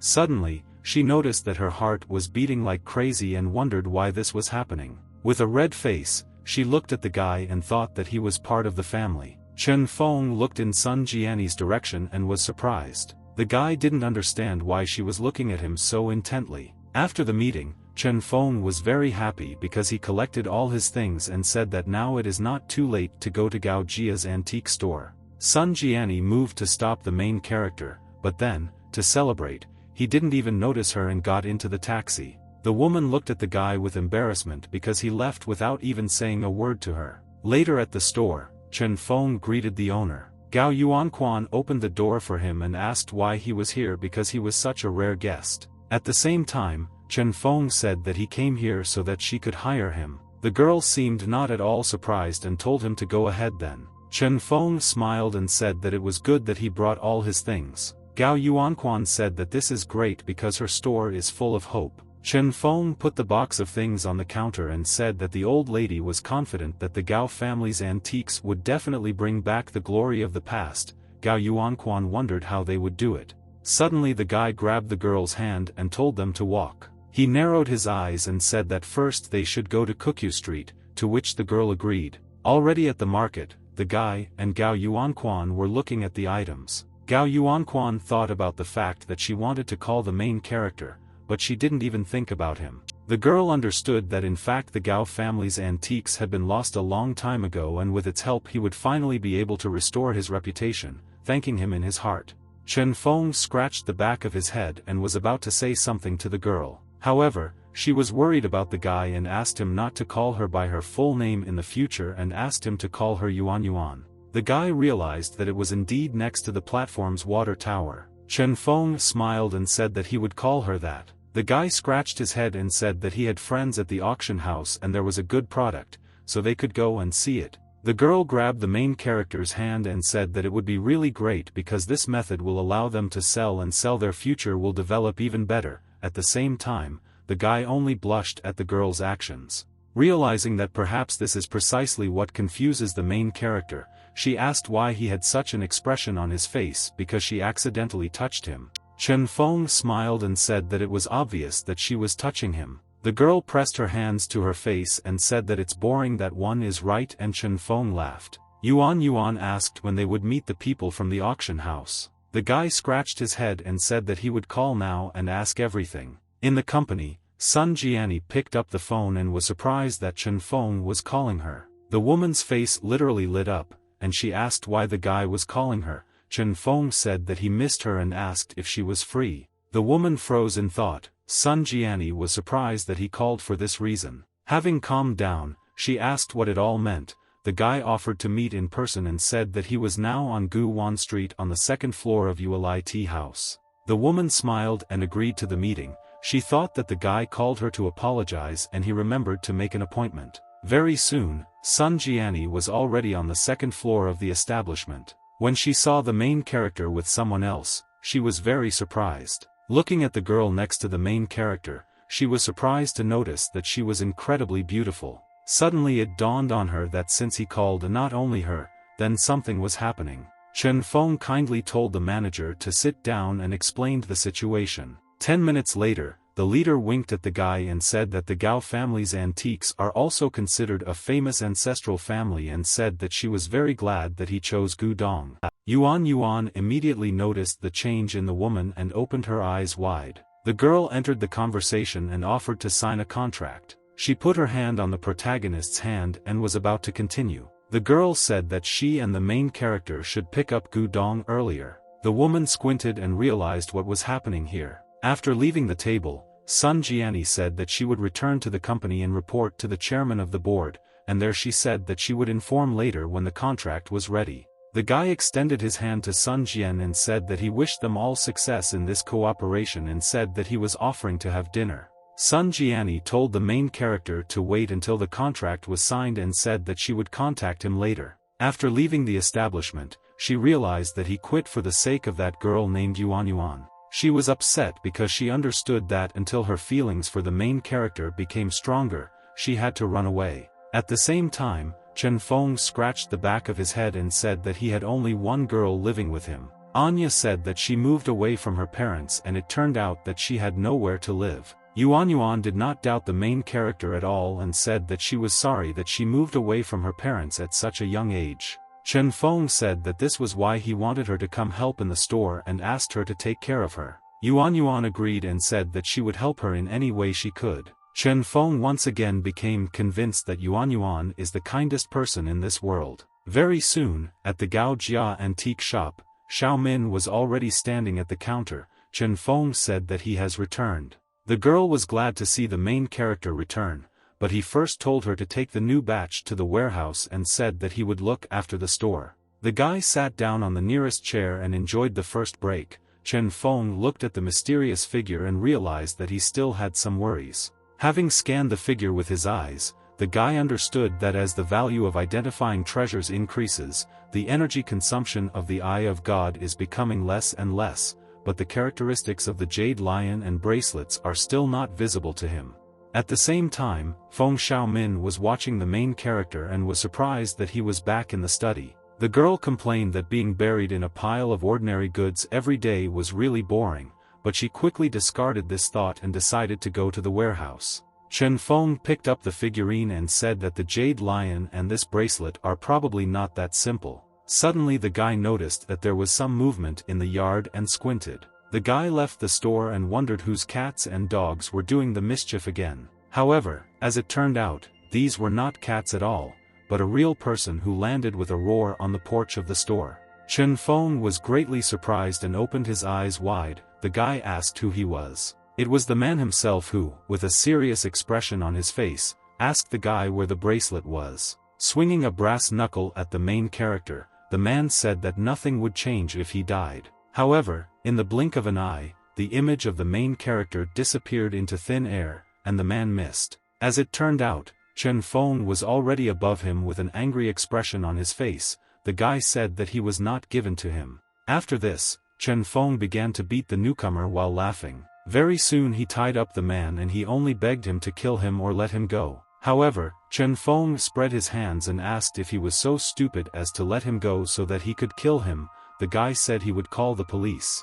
At the same time, the next day, Meng Fan called the protagonist. However, as soon as Chen Feng picked up the phone, she shouted at him to tell the truth. The guy clearly didn't expect this. Chen Feng calmed down again and said that he didn't understand what he was talking about. Meng Fan asked if he didn't know who he was deceiving. The girl's face became serious and she began to tell him about the situation. It turned out that the man who was brought in yesterday was also notorious when he was a professional hired killer in France. The guy clearly didn't expect this, because such a person fell literally with one blow. The officer's reproach brought the main character to his senses and he said that she was thinking too much. The girl asked if he wasn't even going to clarify the situation. However, Chen Feng said that it was really nothing and everything he had to say he had already said. After that, she hung up the phone with furious screams that if he does this at least for himself, then she believes that he is not alone. After Meng Fan hung up the phone, everyone in the store stood in complete silence. Yuan Yuan was the first to speak and asked if everything was okay with the main character. The hero asked what could be the matter, because yesterday the bottomless robbed the east and west, and the police would like to know some details. Feng Xiaomin laughed and said that if anyone touched her brother, the main character, she would beat him, to which the guy laughed. Chen Feng smiled and said that this month's profit has doubled again, they should celebrate this. Yuan Yuan said that they should really do this and invited everyone to karaoke for dinner. Very soon the company headed to karaoke. In a private room they started listening to music. The girls sang some song, but very soon they asked for the main character. The guy picked up the microphone and said that the king of the song is here. After this, the guy began to sing, but everyone immediately learned that his musical abilities were, to put it mildly, terrible. After 10 songs, the guy lowered the microphone and said that he was done, and Chen Feng was becoming. Chen Feng thought deeply about the officer's words because he was worried about the last phrase. The guy thought about it because this could become a serious problem for Yuan Yuan and Feng Xiaomin. The guy looked at his wrist and wondered what people were discussing behind his back. At the same time, the same observer said that before this, the enemies had underestimated them and he did not think that the bracelet could merge with him so quickly. The man said that he could not receive a bullet that flew off with 500 meters of force. Still watching the object, the man said that the sniper was in place. The sniper took aim at the main character's window. Pointing the gun at the main character, the man said that the target had been detected. A slightly drunken Feng Xiaomin clung to the main character and asked why he was sitting here peeling fruit. The guy asked if she was drinking alcohol. She pressed herself close to him and thanked the guy for not turning his back on her. Yuan Yuan instantly realized that the girl had drunk liquor. At the same time, the surveillance was still continuing, and the sniper opened the peephole, as evidenced by the reflection from the sun. Very soon Chen Feng started drinking. Feng Xiaomin pressed her whole body against him and asked if Chen Feng was drinking, while Yuan Yuan thought that she was getting closer and closer, which worried her. With a flushed face she said that she fell in love with the main character at first sight. Having hugged the guy, the girl carefreely hung on his shoulders and laughed and called the guy cute. Chen Feng smiled and asked if she was drunk. However, the girl grabbed onto everything she could and Chen Feng could only beg not to touch everything. Yuan Yuan realized that Chen Feng could not let her stop. At the same time, the sniper turned to his boss and asked whether he should shoot because there were 2 more people near the target. God said not to shoot first. Yuan Yuan pouted and thought that she should pretend that she was giving her tea and take the opportunity for her to calm down and see that she was posing as a mistress. Yuan Yuan handed the girl a glass of water and told her to drink tea and freshen up. However, Feng Xiaomin did not pay attention to Yuan Yuan and pressed herself again to the main character. At the same time, Yuan Yuan only managed to knock over a cup of water. Feng Xiaomin pressed herself close to the main character's body and said that she was very comfortable in her arms while the guy tried to stop her. Chen Feng tried to explain to her that girls cannot be so close to men because they can be kidnapped by scary guys. The sniper looked at the friendly company of the protagonist. He looked at the girl's face and realized that it was really her. The boss realized that things were bad and his face was covered with sweat. The man didn't understand why she was here. Suddenly, the sniper noticed something unusual. The police stopped near the karaoke. They understood that since Chen Feng is a key figure, they need to take him away. The man looked down and told his boss about someone he knew and wondered if she still worked here. The man still didn't get rid of the target while boss said to act quickly and not hurt the people near him. The sniper opened his eyes wide and concentrated, saying that there would be no problems and everything would be done. Yuan Yuan took the girl by the hands and said that she was drunk and asked to be taken to the restroom. However, the girl did not ask her friend for help and told her to leave because she was not drunk. At the same moment a shot was fired. Chen Feng opened his eyes wide. The bullet went through the glass and instantly the sofa overturned. The two girls did not expect this and ended up right above the main character. The girls looked at their clothes and realized that they were stained with blood. Frightened, Yuan looked at the main character and asked what was wrong with him. The boss laughed because he understood that this was a brilliant job. However, what he did not expect was that the blood came not from the wound, but from the nose of the main character, who could only smile. Both the boss and the sniper instantly realized that the goal had not been achieved. Immediately after this, the boss became angry. He slapped his subordinate and said that it was not hemp that made him rush in such a hurry. The man could only argue that they suddenly fell when the boss said to get rid of him as quickly as possible. At the same time, Meng Fan looked up and noticed something strange. She instantly heard the sound of a shot. The girl's colleague asked her what happened, and she wondered if it was the sound of a gunshot. Without explaining anything, Meng Fan immediately entered the building despite her uncomprehending colleagues. Yuan pushed Feng Xiaomin away and told her not to behave like that, while Feng Xiaomin said to face the truth, the guy is not that kind of person. After that, she bent down to the main character's chest and said that since they were here with him, they could do something. The guy was just perplexed and asked what she was talking about. Having hugged the main character, the girl tried to kiss him while the guy only told her not to act like a little girl. After hugging the guy, Feng Xiaomin asked if they slept together that night. Yuan could only grit her teeth. However, unexpectedly the girl's hand touched the guy's wrist.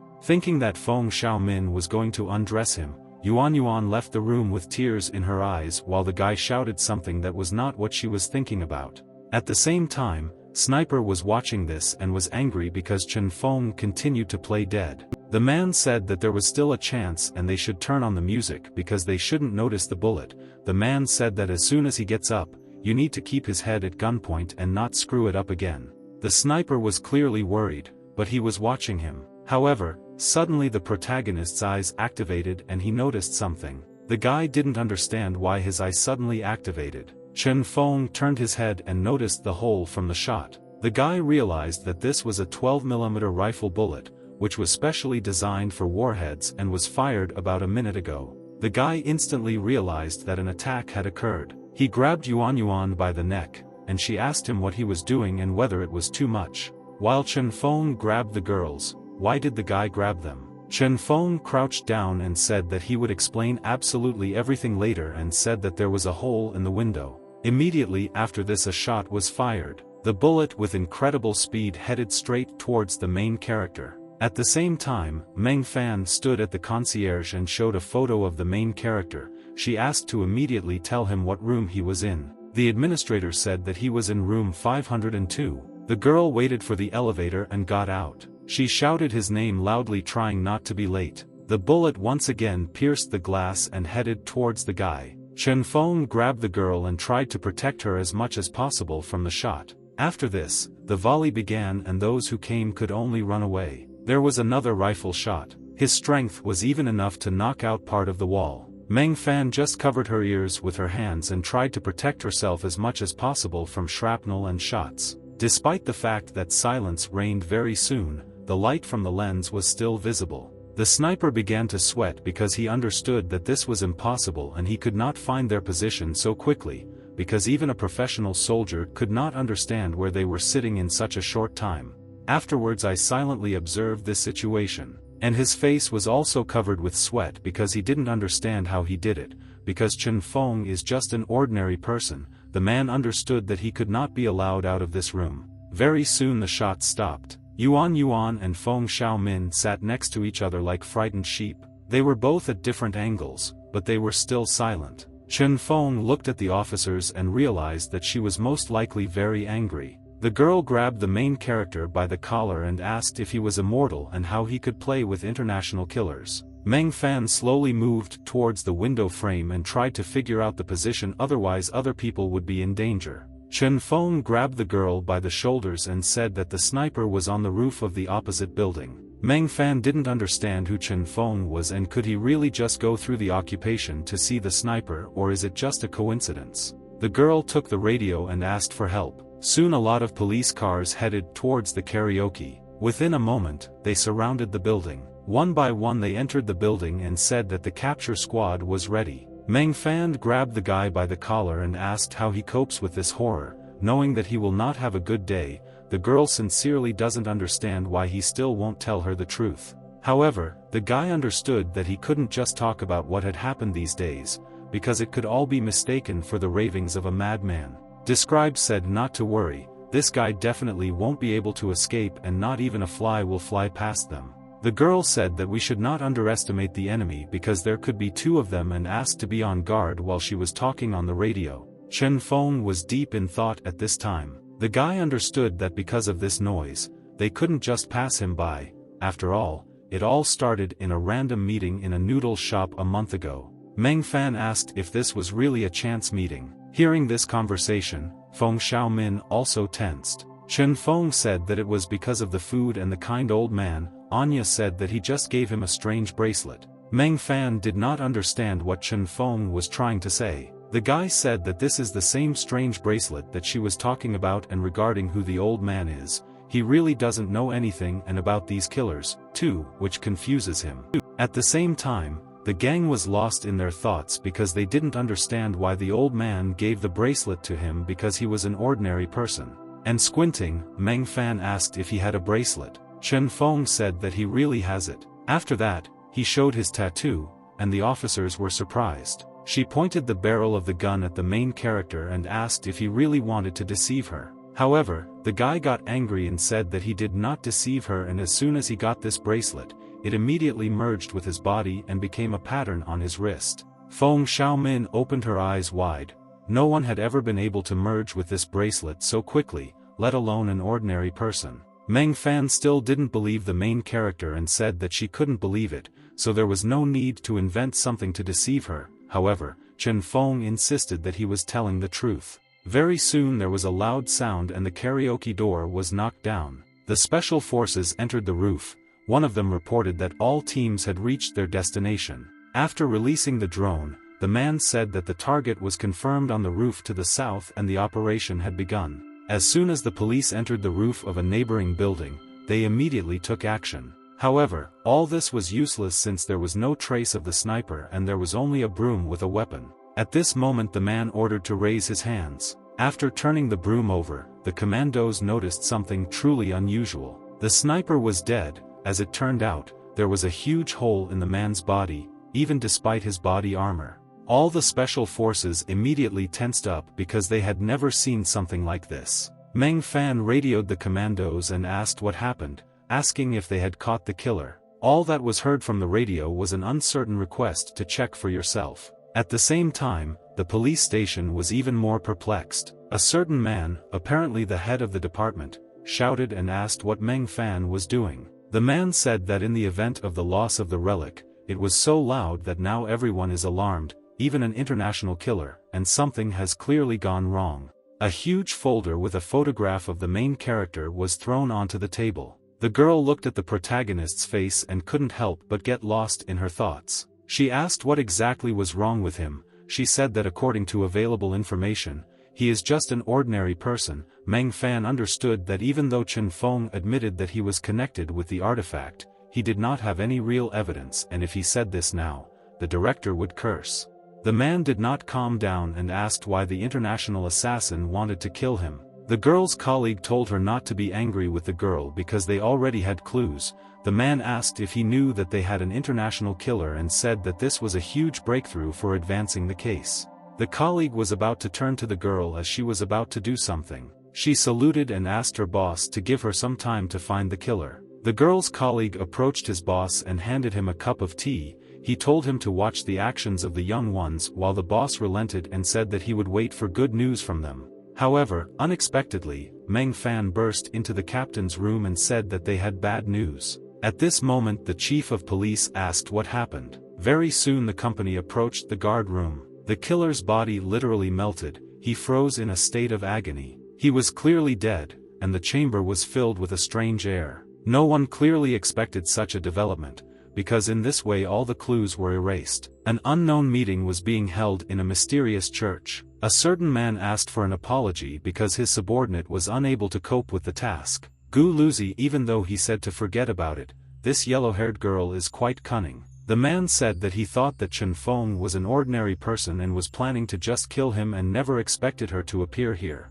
Gu Luzi asked if everything was ready for the finals. The man said that everything is ready and ordinary people won't even be able to find out anything. While the man was asking what he should do next, Gu Luzi only smiled. The man said that it is really troublesome, not only to take away the religion, but also to avoid hurting your head. Mysterious energy spread throughout the cathedral. Panic spread throughout the building. Some terrorists begged their boss to help. The man clearly did not expect this flow of events. Gu Luzi only silently observed this situation, but he was clearly unhappy. People didn't believe what they saw. Many corpses headed towards the moon and began to levitate. The man didn't understand if these were his soldiers. At the same time, in the air, bodies that had long since rotted began to move strangely. One of them, even despite all the stench around him, was able to stand on his feet. The zombies, as if bewitched, began to attack nearby people. The people, of course, were unusual and armed from head to toe,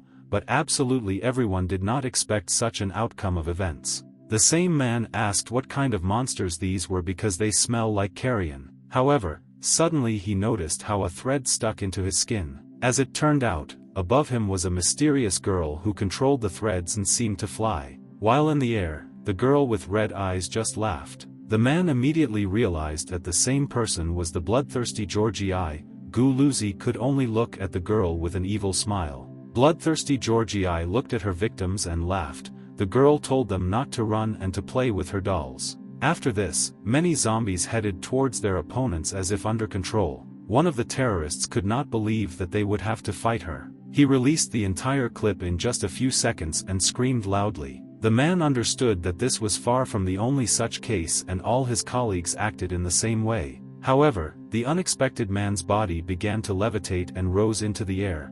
What is even more terrible is that their weapons were snatched from their hands. The bloodthirsty Georgie only looked at it all from the side. She said that playing with such weapons is bad. The girl said that only a bad child does this. Bloodthirsty Georgie licked her lips and said that he would be punished. After this, the threads literally lifted the man. He tried to resist, but it was all in vain. Despite his last screams, they literally cut off many limbs and naturally took the man's life. The boss said not to move and to put the guns away. Only after this did the bloodthirsty Georgie stop.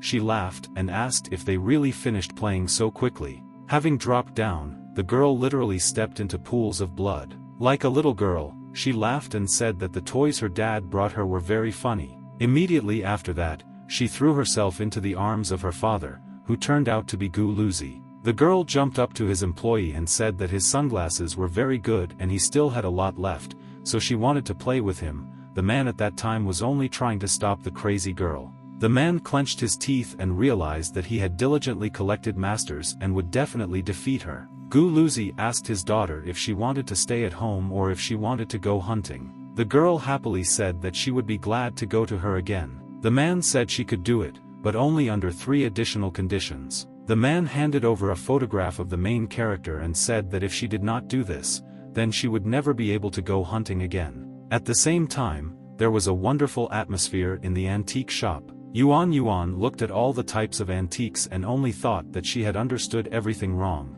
Chen Feng, who was watching the girl, understood that Feng Xiaomin was drunk and was talking complete nonsense in the club, after which Yuan did not talk to him. The guy understood that he had to find at least some way to explain to her that there was nothing between her and Feng Xiaomin.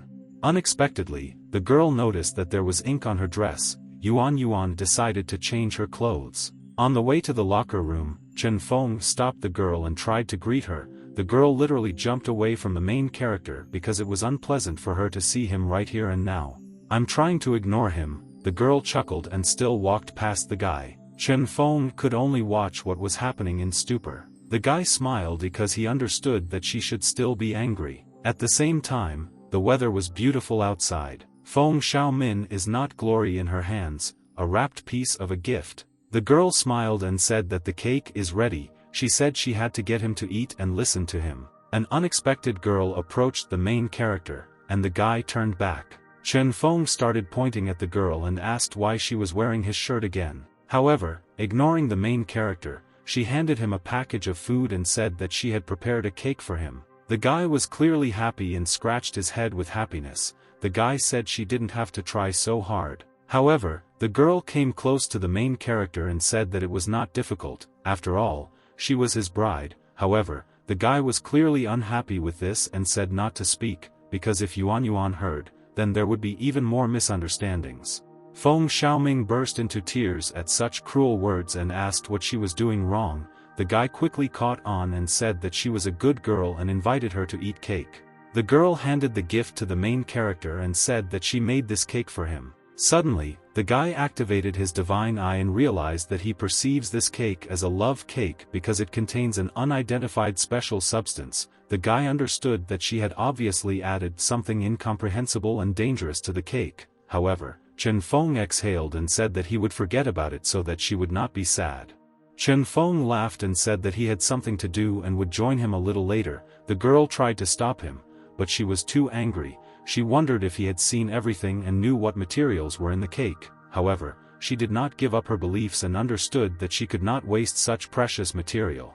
The girl immediately grabbed the guy's hand. Unexpectedly for the main character, the girl pressed her whole body against him. She handed him the cake and said that she tried to make this cake for him because it was very difficult. Immediately after this, even more blood flowed from the protagonist's nose. The guy smiled and asked the girl not to do this. Chen Feng understood that she could resort to fetish medicine and buy shun love cake. The guy understood that under no circumstances should he be eaten. However, the girl did not seem to hear the main character's pleas and pressed her whole body against him, trying to hand him a cake. The girl smiled and approached the guy. She was glad that she had almost succeeded. Chen Feng turned his head and shouted in despair for her not to do this. Of course she is for herself. He came across a door, which he easily opened. Immediately after that, both fell into the doorway. Chen Feng cursed loudly as the girl fell right on top of him. Chen Feng said that it was very painful and reminded him of how he said not to create problems. The girl was perplexed, but was glad that her cake was okay. However, what they didn't count on was that the guys would burst into the room. Yuan, who, out of embarrassment, didn't know where to sit because she was changing clothes. The guy sharply noted that they came at a clearly inopportune moment. While the girl looked at the newcomers in a daze, Chen Feng swore loudly and did not understand what to do. The life literally drained from his face in an instant. At the same time, Feng Xiaomin wiped her clothes and said that he had killed the hope of all people. Despite the protests of the main character, Yuan asked if the guy had attacked the girl. Chen Feng pulled his hand in an attempt to explain the misunderstanding, but there was something he didn't take into account. They still did not allow the girl to change clothes in peace, and she stuttered away to the side. Out of despair, she hit her hand on the main character, slapping him in the face. Makini walked up to Feng Xiaomin and asked if she was okay. The girl said that everything was fine. Chen Feng just couldn't stand it and almost ruined the cake.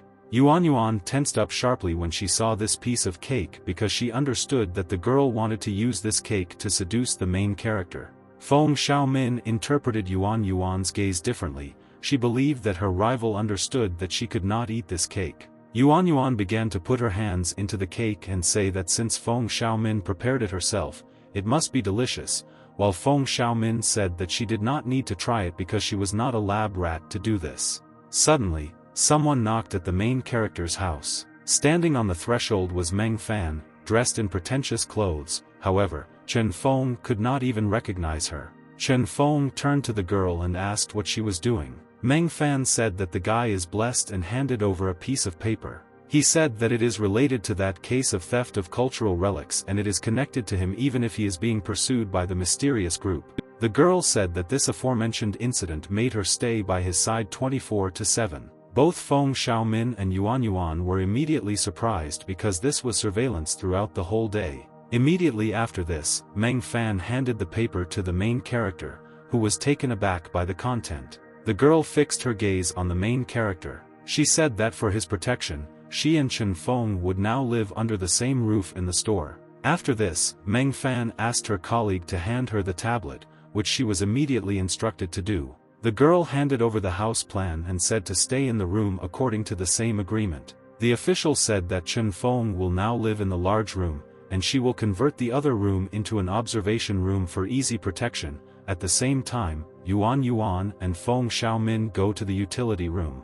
Chen Feng was very surprised that his room was now located in the former Yuan Yuan room. The guy couldn't imagine how he would be astride Yuan Yuan's bed. Just thoughts like these made his mind go blank. The guy had already begun to imagine how Yuan Yuan touched him imitating a Buddha. He imagined her gaze looking at the guy like he was water. From such fantasies, blood instantly flowed from his nose. However, in the midst of these thoughts, the guy received a blow to the head. Meng Fan asked the main character what he was fantasizing about. Yuan Yuan laughed awkwardly and said that as long as Chen Feng was safe, it didn't matter how long he lived in the utility room. So immediately after this, the main character's hand was grabbed by Feng Xiaomin, who said that this was not good at all and she wanted to sleep with the main character. Hearing such a request, Yuan Yuan became angry. Meng Fan narrowed her eyes and turned her attention to something strange. Feng Xiaomin pressed herself to the protagonist's chest and said that she would protect him. The girl literally strangled the guy who begged him to leave him alone, chasing circles around Yuan Yuan, but Chen Feng cried and said that Yuan Yuan would still misunderstand, while the girl did not pull away and said that men and women should sleep together. Watching this picture, Meng Fan only narrowed her eyes. Chen Feng finally unhooked the girl from him, who clearly did not expect this. At the same time, Meng Fan remembered that she was someone because her relationship with the main character was too unusual. Meng Fan wondered what kind of relationship they had. After all, according to her data, she appeared in the protagonist's social circle quite recently. Nevertheless, she could not get rid of the feeling that something was wrong because the information showed that the girl was mulatto, and her father was a very rich banker. I understood that in order for such a rich girl to come here alone, something really serious had to happen. However, during the officer's heavy thoughts, Feng Xiaomin only clung to the main character. Meng Fan narrowed her eyes and was still in her thoughts. Blushing, Yuan Yuan said that she was too dangerous for the protagonist. Ultimately, this whole dispute turned into a tug of war. Observing this situation officially, I only remembered the official designations for close range. She understood that these two girls were violating the intimate distance of the protagonist. The girl narrowed her eyes and realized that it was very obvious that they both really liked Chen Feng. Looking at the faces of the satisfied girls, I realized that Chen Feng was really handsome. Looking at the guy's face, she realized that the only thing that attracted him was his beauty. Catching herself thinking such thoughts, Meng Fan also blushed. Her heart started beating like crazy and she wondered what she was thinking about. After waiting a sufficient amount of time, the girls said that they could not sleep with the main character for his own safety. Turning away from all this cheerful company, Meng Fan said that they needed to go to the monitoring room. Feng Xiaomin came close to the main character and said to eat the cake as soon as possible. That ill-fated cake appeared in front of the main character again, and the guy realized that she had not forgotten about him. Turning away once again, Chen Feng said that he remembered that he had to receive the goods now. Chen Feng sought support from Yuan Yuan and asked if this was true. The girl said that this was true, but in any case the police would not be able to interfere in their affairs. After that, the girl said to go,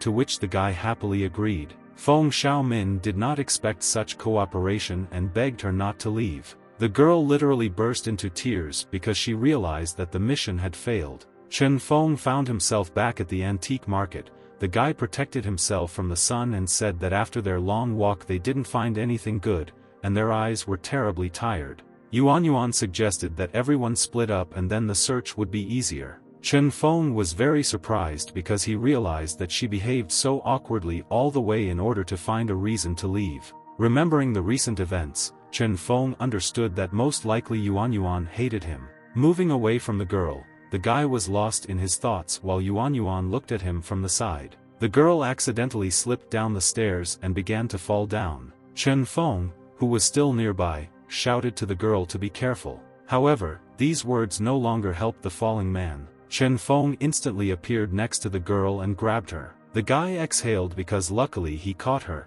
The girl with a reddened face looked at the main character. As it turned out, Chen Feng did not catch the girl in the most decent way. Then I noticed how obscene he had done. Chen Feng immediately moved away from the girl and said not to misunderstand him.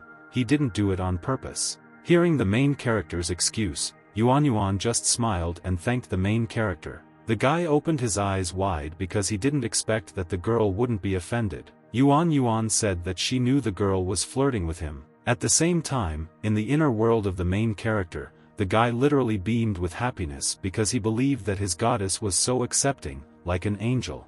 Chen Feng smiled and realized that they had not only resolved the misunderstanding, but had also moved to a new level. The girl took the protagonist's hand and said to continue searching for antiques. Suddenly, Chen Feng heard an unknown noise and asked what was going on there. Our company decided to check what was happening. Finding himself among the crowd, Chen Feng was very surprised by what he saw. Among the entire crowd, the main character was instantly lowered onto his back. This very person was none other than Sun Jiani. Once on the floor, everyone was very surprised. His head ended up in the woman's chest and the guy literally couldn't breathe. The woman with a reddened face looked at the protagonist's face and asked why you are here. However, Yuan was not going to tolerate another rival and told the main character to move away from her as quickly as possible.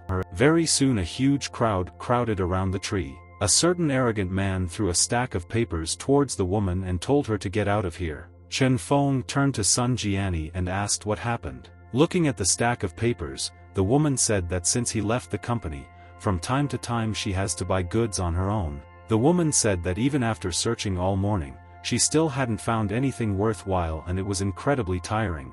The woman said that today the sun is very hot, showing its forms. The woman invited the company to come under the banyan tree. There was an unknown man squatting under the tree. The woman looked at the bowl and realized that it was most likely a good product. Taking a closer look, Sun Jiani opened her eyes wide. The girl realized that this cup was unique. She smiled and said that it seemed unnoticeable, but it was a very rare treasure. Sun Jiani said that her luck today is still on her side. The woman approached the old man and judged that judging by the man's clothes and appearance, he was most likely an ordinary poor man. The leader sat down and took the bowl in her hands. After that she asked how much it cost. He said that she was from a mountain nest and he had heard before that cultured people needed to go to a big city to identify this antique and asked if she could do it. I hope he really doesn't know its price. Sun Jiani smiled and realized that according to previous experience, if they sell something, it should not cost much. Sun Jiani smiled and asked if he had come from far away. The man agreed and said that he came from a distant mountain. He also said that his son was getting married and they needed money for the wedding ceremony. The old man said that he did not want to sell old things from home no matter what, because these were his grandfather's things. The woman showed a sign and congratulated the old man because she would pay him 20,000 yuan if he sold this bowl and asked what he thought about this. The old man smiled and was extremely glad to realize this price. Very soon the woman found herself at the ATM again and understood that since this grandfather was from the mountain, it would be better if she gave the money in cash. Very soon she found herself next to the old man and told him to check the cash. However, the man said that there was no need to check. She was a good person and would not deceive him. After this, the man held out his cup.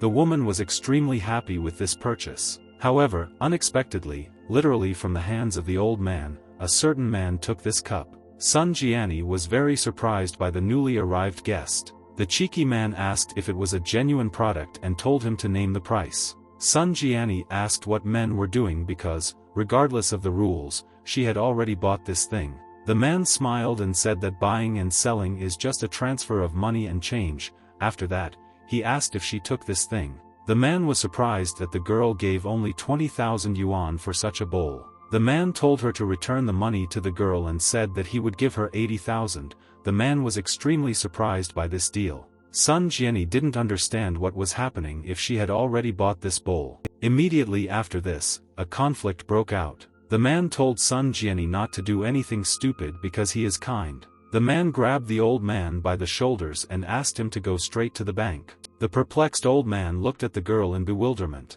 Having lost the last thread of patience, the girl said to return the cup to her and tried to snatch it. However, the man smiled and said that he bought it, so it was already his. Immediately after that, he pushed Sun Jiani and sent her away. Right after that, all those random events happened. However, let's return to reality. Chen Feng looked at Sun Jiani and asked if she was okay. The angry woman swore and said that she would not leave it so easily. Walking forward, she pointed at the man and told them to stand. Realizing that the persistent woman had not yet left, the second man became angry. However, all this time the crowd was on the side of that same man because, according to his words, the girl was trying to deceive the old man and profit from him. Sun Jiani opened her eyes wide and said not to let him leave the street. However, suddenly a banana skin flew in their direction. The girl did not expect this, but this garbage came straight onto her back. Angry bystanders shouted to the girl, "Get out of here." Sun Jiani asked what he was talking about because obviously it was the man who broke the rules. However, the man said that people should know better because they will judge. The man said that it was the woman who wanted to pay 20,000 yuan and fool the old man, which was vile of her. However, Sun Jiani defended her point of view because she did not understand what kind of rude person one had to be to take away goods that had already been purchased. The man leaned over and said that since she is so beautiful, why is her soul so black? The man said that he was paying 70,000 when she only paid 20. The angry crowd sided with the man, read that intimidating ordinary people is also arrogant, and began to drive Sun Jiani away. The crowd decided to intervene in this conversation and shower the girl with all the garbage they had in their hands. Sun Jiani clearly did not expect this turn of events. When Chen Feng finally came to his senses, he immediately rushed to the girl's defense. Walking forward, he covered with his body all the garbage that was flying towards Sun Jiani. The furious crowd began to attack the main character, whom they considered to be the girl's accomplice. At this moment, Chen Feng became angry and narrowed his eyes. Looking at the chaos, the man grabbed the old man by the shoulders and laughed. Chen Feng asked if he really wanted to escape. Unexpectedly for everyone, Chen Feng quickly rushed towards the company and hit that same old man, literally knocking out his teeth. After such a strong blow, the old man lay unconscious on the floor. At this moment, the entire crowd instantly froze. Yuan was in the same shock and did not understand what was happening. Sun Jiani, who was sitting on the floor at that time, was also very surprised because she didn't want this. The same man was clearly not happy about what happened. Chen Feng narrowed his eyes and said that they could not escape. The angry crowd flared up with even greater force because they understood that since Chen Feng could not buy from the man, they decided to simply kill the seller. Sun Jiani and Yuan clearly did not understand what was happening and asked the guy with their eyes. Sun Jiani immediately approached the guy and asked if he had hit the wrong guy, because everyone was sure that he should have hit the fat guy. However, Chen Feng said to be sure that he was not mistaken. Suddenly, someone's hand appeared on the main character's shoulder. As it turned out, Meng Fan decided to intervene in the conflict and asked what he was doing. Sun Jiani walked up to the old man and asked if he was okay. The guy asked if Meng Fan was following them. The woman said that the guy attacked an elderly man and he was in huge trouble. The same man who bought the cup asked the whole elevator to see what was happening, because the deceivers went crazy and began to rush at people. The crowd looked at the officer with hope and said to send him to jail. Meng Fan also glared at the main character and grabbed him by the collar. She didn't expect Chen Feng to be like this. The guy lowered his head and could not say a word. Sun Jiani was very surprised and said that Chen Feng is uncontrollable. Meng Fan shouted that everyone would go with her. Yuan, who did not participate in the conflict at all, was surprised that she was involved in this situation. Sun Jiani could only sigh in despair as she did not want this conversation to end this way. The father said there was no innovation because she knows that she can do people terribly wrong and will definitely return to them later. Meanwhile, Chen Feng smiled and asked if no one was interested in why he hit the old man. Chen Feng said to take a closer look at the bills that were lying on the floor. Chen Feng smiled and said to look at the bill at their feet. Many looked at these bills, but they saw nothing remarkable. Yuan was very surprised and looked at the stack of papers. Sun Jiani also opened her eyes wide and asked what the problem was. The girl looked in the direction of the papers and was surprised. After looking at the bills, the girl noticed that they were counterfeit. Sun Jiani immediately stood up from her seat and wondered how they could be fake. The crowd began to doubt this because they could not understand how this happened. However, Sun Jiani said that it was impossible, but she took the money from the ATM. She tried to convince the crowd that she could not replace them while Chen Feng just looked at the man. The guy understood the evil plan of the two conspirators. Even looking at the old man, the main character did not have a drop of sympathy in his eyes. Meng Fan realized that the money was fake. She closed her eyes and realized that according to Sun Jenny belonged to the largest antiques purchasing company in the city and she was the manager of the purchasing department. The girl understood that the dark horse of the company could not throw in fake 20,000 yuan. After that, the officer looked at the main character, who was smiling all this time. The girl realized that Chen Feng looked too confident. The officers wondered if things really were so that the old man was not an innocent lamb. Meng Fan walked up to the old man and couldn't believe what she was thinking about this. It seemed to the girl that at first glance he really looked like a man from the mountains and wondered if he was somehow involved in this. The officers wondered, but doubted that this fat man was not related to him. Meng Fan didn't understand why Chen Feng was so determined. The man who was involved in the incident asked his hands to the crowd in an attempt to find solace there. The man shouted because the unscrupulous deceiver had scammed the old man out of money. The crowd happily fell for this trick and was already preparing the next portion of garbage. Hearing this news, Sun Jiani turned very pale. One of the crowd swung at the woman and tried to persuade other people to give her a hard time. However, unexpectedly the hand of that same man was stopped. As it turned out, this person turned out to be Chen Feng, and the unknown person immediately screamed in pain and the tomato fell from his hands. Chen Feng smiled and said that we need to check everything, so we need to slow down. After that, the guy squinted and looked in a certain direction. There were many suspicious characters who conveniently found themselves among the crowd. Chen Feng said that along the way he needed to hit him in order for it to reach them. At this moment the crowd did not understand what was happening. Meng Fan tried to restore the main character and asked if he really wanted to go to jail. However, Chen Feng only smiled willfully. The guy extended his hand forward and pointed at a certain man. Immediately after that, he pointed his finger at the other one. He eventually pointed at the third person as well. After some time, Chen Feng pointed to the very man who started the conflict. Chen Feng smiled and said that they all come from the same gang. The crowd was surprised because the situation had taken a completely different turn. The man understood that things were bad and clenched his teeth. Sun Jiani was very surprised by this news and asked what Chen Feng was talking about. Meng Fan also noticed these people and was very surprised. The girl lowered her head and was lost in thought. The officers noticed that they were indeed more energetic than the others and it was they who excited the crowd, which was too suspicious. However, there was absolutely no evidence for this, and she still wondered why the guy was so confident and could he really understand it in such a short period of time.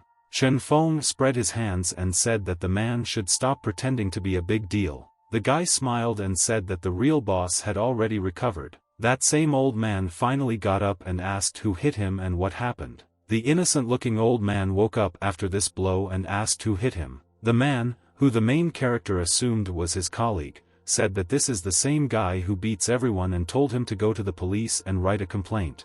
The old man was perplexed and said that he didn't do anything to the guy. The crowd did not understand what was happening, but it intrigued them to solve the mystery. Chen Feng smiled and said, "Are they really still playing?" Chen Feng smiled evilly and said that their scam was brilliant until today because he met the main character. Immediately after this, the guy found himself behind the man. Meng Fan asked the guy what he was trying to do again while Chen Feng grabbed that very bowl with a sharp movement of his hand. Chen Feng said that this bowl with peony pattern is from the Ming dynasty and is authentic. Sun Jiani said that this is indeed a real treasure and she has been in this industry for many years. Meng Fan wondered what kind of artifacts Chen Feng was buying. The guy asked if they were using this authentic bowl to defraud a buyer who had decided to buy an antique. Then a picture formed in Meng Fan's head. First, their boss, under the guise of an illiterate peasant from the mountains, sells antiques, attracts antique collectors and after a conversation at a low price,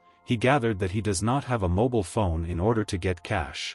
The fat guy distracted attention while the old man changed money. While the man was distracting her, the old man easily replaced real money with counterfeit money. And after the fat guy takes the antiques, the old man throws money at Janie and turns the crowd against her. I understand that Chen Feng revealed their entire plan. The man got angry. Chen Feng said that their acting was excellent and also applies to antiques, because the whole trick is the lack of attention when performing ordinary actions and shifting focus. The guy understood that everything was happening too quickly and those involved in the conflict did not have time to understand that the money had been replaced. Sun Jiani wondered how such people could exist because if it weren't for Chen Feng, this time she was really hurt. Chen Feng smiled and said that there might be good luck on her side. The officer understood that the antiques were real and the goal was that the buyer would have tens of thousands of yuan in his hands, and by turning it over many times they would make a considerable profit, and this plan is really good if it is true. Meng Fan understood that even elite police officers could hardly see the trick, and it was simply impossible for the guy to discover it, and in the end, the main character still has no evidence that the old man is the boss of the gang. The man said that he had not been caught. He was not a thief, and the main character had no evidence. He said it was unfair to him as an old man. Chen Feng handed the cup to Meng Fang and said that it would be one of the pieces of evidence in the fraud case. The guy asked if she still didn't believe him, because the old man had all the evidence as soon as she searched him. Meng Fan narrowed her eyes and asked if he really made it all up, because no one has the right to search people. However, Chen Feng said that this is not so, and bad guys like the main character himself should do this. Immediately after this, Chen Feng grabbed the old man's clothes while he thought that Chen Feng was going to hit him again and began to ask for help. However, immediately after this, Chen Feng literally lifted the old man into the air with one hand, which surprised even the crowd itself. Chen Feng said that he did not want to get jail time for an illegal search and suggested that the old man dance hip-hop because it would not violate anything.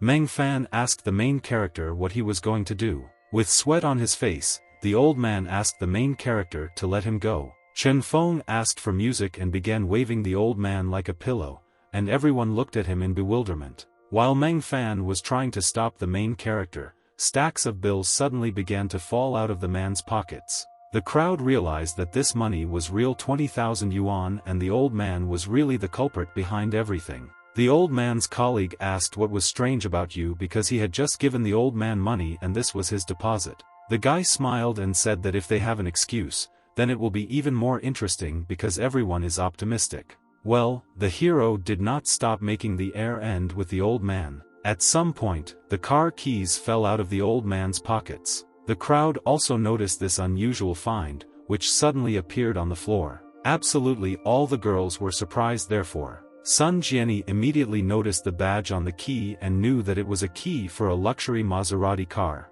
Chen Feng still did not let go of the old man who was barely there and said that the people from the mountains are very rich. Meng Fan thought deeply and looked down. Chen Feng said that everything was going as well as possible and he had already obtained all the necessary evidence. Meng Fan picked up the keys and activated them. After a peculiar sound, a machine sounded, which indicated that the doors were open. The crowd was immediately surprised because they wondered who could be the owner of this luxury car behind the tree. Sun Jianni adjusted her glasses and said that even she couldn't afford such a car. The crowd understood that this car costs at least 20 million and it cannot be that someone who cannot pay for his son's wedding can drive around in such a car. Chen Feng smiled and said that now they simply won't have to deny it all and just open the door and show their license and a bunch of counterfeit money to prove everything. The old man looked angrily at the main character and asked if they shouldn't pretend to be a mountain man, so that they could believe in this coincidence. After all, everyone had already understood that Chen Feng was right, and the old man himself turned out to be a liar. The man made a strange grimace and said that after this foreplay he finally took off his mask and said to knock everything out of him. Immediately after this, a huge stack of money flew at the old man. After they hit him on the forehead, many purchases scattered everywhere. The man's colleagues tried to support him, asking if everything was okay. As it turned out, this stack of bills was thrown by Sun Jianni herself, who called him an old swindler who did this to harm good people. Unable to bear such an insult, the old man told his men to tear the girl apart. After that, those same subordinates took edged weapons from their pockets and agreed with the order. Very soon these people surrounded the main character. They claimed that their motto was hit and run. Chen Feng smiled and said that since they are attacking in the middle, these guys are very brave. However, the guy smiled and told no one to be afraid because naturally Chen Feng would be the one to defeat them.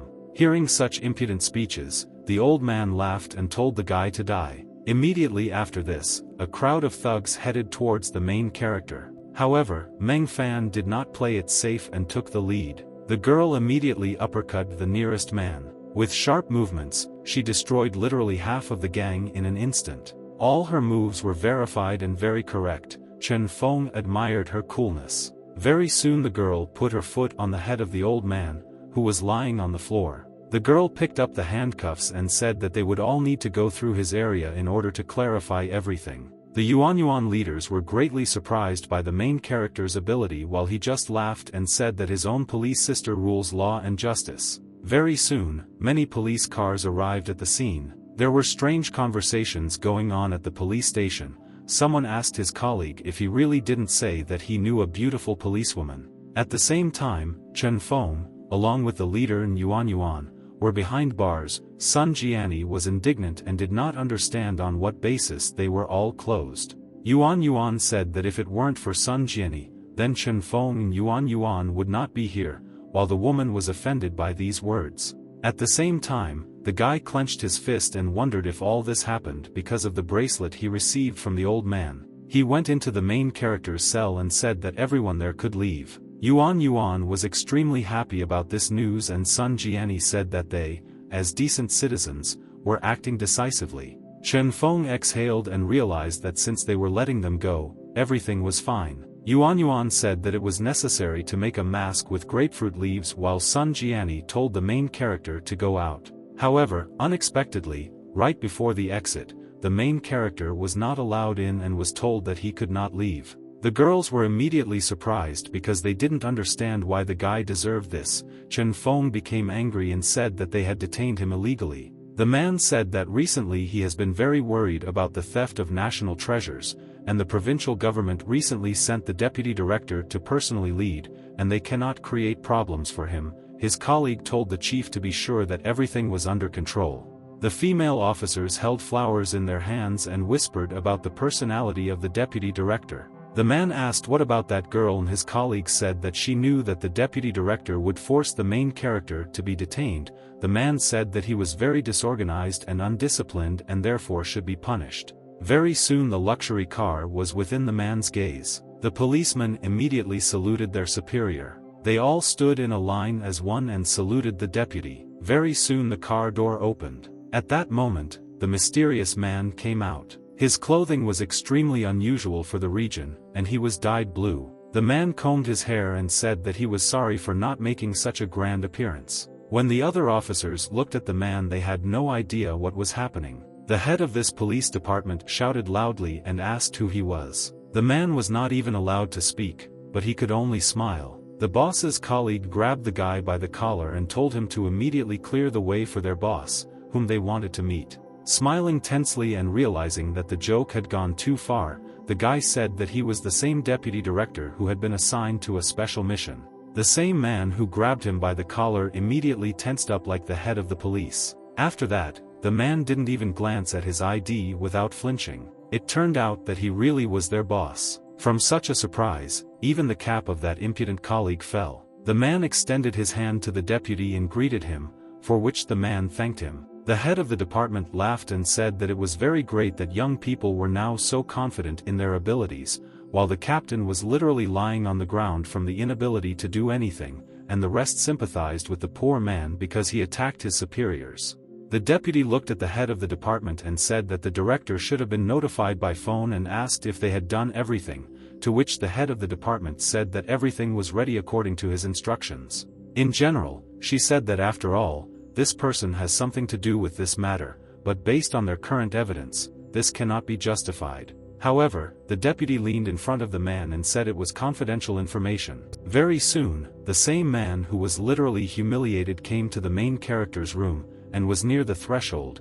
He asked the main character his name. The man understood that he had just lashed out at his superiors, but this trip to the United States should go well. With irritation on his face, the man asked the main character who he was with on the 2nd of this month at about 3 days. Chen Feng thought about it and asked if they really didn't record his confession because he and his friends were at karaoke and they were almost killed. The angry man slammed the table again and asked why they wanted to kill him, to which the guy said that he didn't know that himself. After that, he showed a photo of the bracelet and asked where he had ever seen this thing. The guy was surprised because he didn't expect that they still had problems with this bracelet, and the sister from the police asked the same thing. The guy understood that. He then indicated to her that the bracelet had become a tattoo on his body. However, she did not believe him. The girl said that an international terrorist who was spying on them was suspected of planning a large plunder of burial grounds in a country where archaeological excavations were being carried out. She said that recently 2 strange cases also happened related to this. If the guy has anything to do with these situations, then he is facing prison. After that, she began to interrogate these main characters. The main character returned and wondered what this was connected with because he did not understand at all what exactly was happening. The boss leaned over to the main character and asked how long he would pretend to be an idiot because he knows that murder is a criminal offense. However, immediately after this, Meng Fan burst into the interrogation chamber. She came into this room and said that the captain was trying to pull out his confession in Russia and said that she could not stop the captain's behavior. The man asked if the woman really suspected him of murder because then he would be punished. Meng Fan said that he would be the one who would be punished because he had just revealed confidential information about the case to the witness. After that, she asked us if he thought and understood at least how serious this whole situation was. Hearing such remarks, the man instantly calmed down and said that in any case, as he said, if they do not cooperate with the police, then they will face severe punishment. Chen Feng narrowed his eyes and said that he was really ready to help, but he knew absolutely nothing about what the girl was talking about. The captain moved towards the girl and told her to stop because the boss was watching them from the next room. The deputy understood that throughout the entire process the reaction was normal and only when it came to a bracelet with a cult with sculpted relics, the main character's right hand twitched a little. The man understood that, according to this information, he might have a tattoo on his wrist that looked like a bracelet and perhaps this was the key to the case. Meng Fan understood that the team's interrogation was truly terrible even though Chen Feng played a key role in this story. This only pushed towards a more dangerous situation, but for him, she knew she couldn't just sit back and ignore it. Meng Fang said according to the information, Chen Feng can only be subject to protection and monitoring, and there is no sufficient evidence to detain him. The deputy head of the department only thought that as soon as he finished the interrogation, she would let him go, and the situation was so incredible that the head of government would definitely notice his abilities. The man nodded his head and thanked the main character for his cooperation. Chen Feng scratched the back of his head and asked if this was too unexpected. After this, the colleagues said that the officers were staying and the man told Ta to be sure that Chen Feng was still in danger and he would send someone to take the guy home. Very soon the main character was in a police car. The guy looked down and wondered what had happened. Chen Feng realized that the captain was deliberately revealing to him all the secrets of the case, and if you look at his actions, it all seems that this is precisely because of the bracelet that the old man gave him. Chen Feng remembered that when Meng Fan entered the interrogation room, the guy noticed how he whispered something to her while looking at the main character. It was not difficult for the guy to notice that they were all deliberately letting him know that he was the target of some international clan of murderers. As soon as the guy realized that what was happening, literally all his life poured out of his body and he became like a dry piece of wood. Suddenly the guy remembered that he also had a bracelet and the police would sooner or later find out that the bracelet had become one with his body. The guy understood that there was no point in waiting for the international assassin to kill him and, although this would be decided in a very strange way. After this, Chen Feng, unable to find anything better, began to curse the blue sky and at the same moment a thunderstorm poured out. The man very soon found himself on his own 2 feet and understood that he was not yet the CEO, so he could still climb to the top. At some point, Chen Feng remembered all these situations when he was left alone with the investigation. The man understood that since Sister Xiao had installed so many cameras in the store, he was still under strict aid protection. The guy clenched his fist and realized that, in addition, he was going to the Heavenly Kingdom, and not to the Island Kingdom, and wondered how they would kill people. The same man who accompanied the main character wondered what was happening to the main character, because despite the fact that he is very quiet, his eyebrows are very mobile. However, the man calmed down, interpreted it somehow that his heart was shrouded in darkness and this was due to the fact that the commander's words dealt a deep blow to the very heart and began to sincerely worry about him. Suddenly the guy heard something strange because he realized that he felt someone calling him. In front of the hero was information about the capsule. The guy understood that he had mixed feelings right now, but he was still interested in what was in the inside pocket of his clothes. Suddenly the guy realized that he had found a department-level police officer's ID. the guy understood that the man who stood behind the mirror and in the interrogation room was its leader and most likely the captain revealed his internal affairs and more. The guy understood that one way or another he could be killed and the captain revealed a rather serious secret. The guy squinted because he understood that sooner or later they would catch him, but he has a bracelet and no one yet knows that he also has the eyes of a jade tiger, and the guy wondered if they would let him play with this toy. Meng Fan, who calmly looked at the main character, suddenly realized that the atmosphere around him was unusual. However, the employee did not bring these things because he understood that he had been undercover for several years and no one could see his skills. The man understood that this game of cat and mouse was really becoming more and more interesting.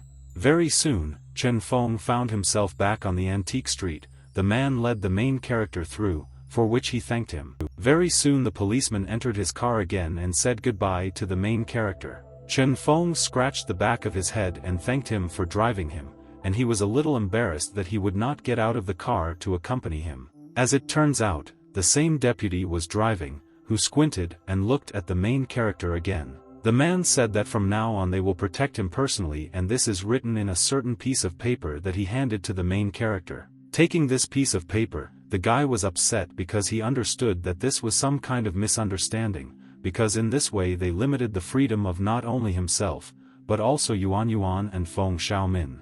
Chen Feng was upset and asked if Meng Fan was protecting him, but that the guy said that their house was big so he was sent here for the guy's safety. The guy scratched the back of his head and didn't realize that at least the big sister was wearing a regular uniform, but this guy was wearing a military uniform, and after all this happened his guests would see what was happening lately and think that they were by mistake, which would have a terrible impact on profits.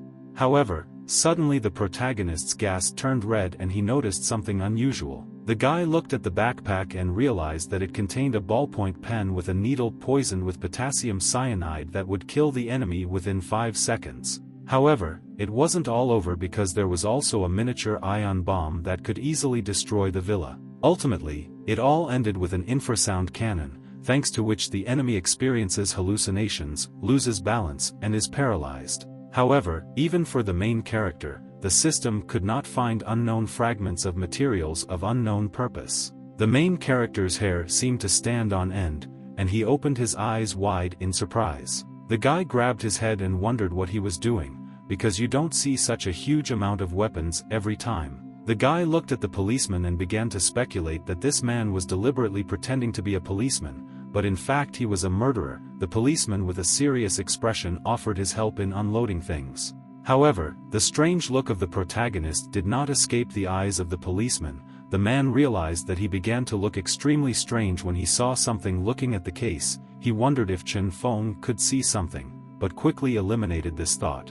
Chen Feng at the same time wondered in bewilderment how the store door opened. The guy knocked on the front door and said he was back. Having opened the door, 2 pairs of multicolored eyes looked at the main character. When the guy saw them he was very surprised. However, immediately after this, the door to the villa was closed almost without injuring the guy. Immediately after this blow, Chen Feng found himself on the floor. Realizing that he could not save his defender, the policeman was seriously scared. The man immediately dropped his case and pointed the gun towards the door, after which he bent down in front of the main character and asked if he was okay. Bent over the door, the man slowly walked towards its center. He wondered if there was a killer behind the door. Very soon the door to the villa opened. The policeman turned red and froze in a stupor. Yuan and Feng Xiaomin dressed in some strange masks and began to parody the rituals by waving leaves. However, the women suddenly realized that their target was Chen Feng,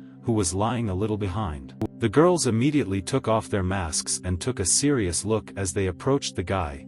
They were worried about him. The police exhaled because he realized that these were not some crazy people and it was just a prank. The policeman said that there was nothing wrong with this and Chen Feng would not die from this. Yuan said that they didn't count on anything and just wanted him to be released and didn't want to harm the main character. The policeman straightened his hat and wondered why women's logic was so strange. After this, Yuan began to approach the policeman and ask what happened to the main character. The man waved his arms trying to prevent the approach and said that it was not his fault.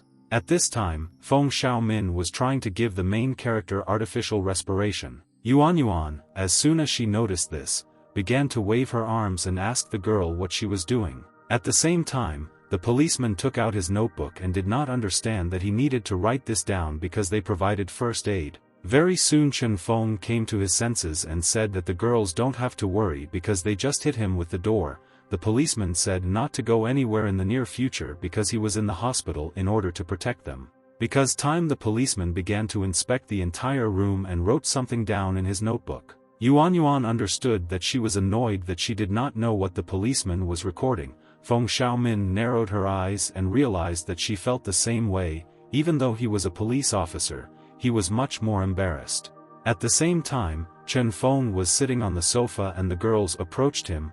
Feng Xiaomin asked who this guy was. Putting a piece of ice to his nose, Chen Feng said that he had no choice but to agree to protection because he does not accept refusal. Feng Xiaoming narrowed her eyes and said that it was obvious that the policeman had come to keep an eye on them. The girl understood that this was another obstacle, which again reduced the chances of finding the relic. Chen Feng apologized to Yuan and said that it was all because of him, because initially he came to help her family get rich, but it is because of the guy that the store is now so restless. However, the girl interrupted him and told him not to talk, because if it weren't for him, their family would have lived peacefully, and with his appearance there was hope, and no matter what happened, the girl was ready to help him.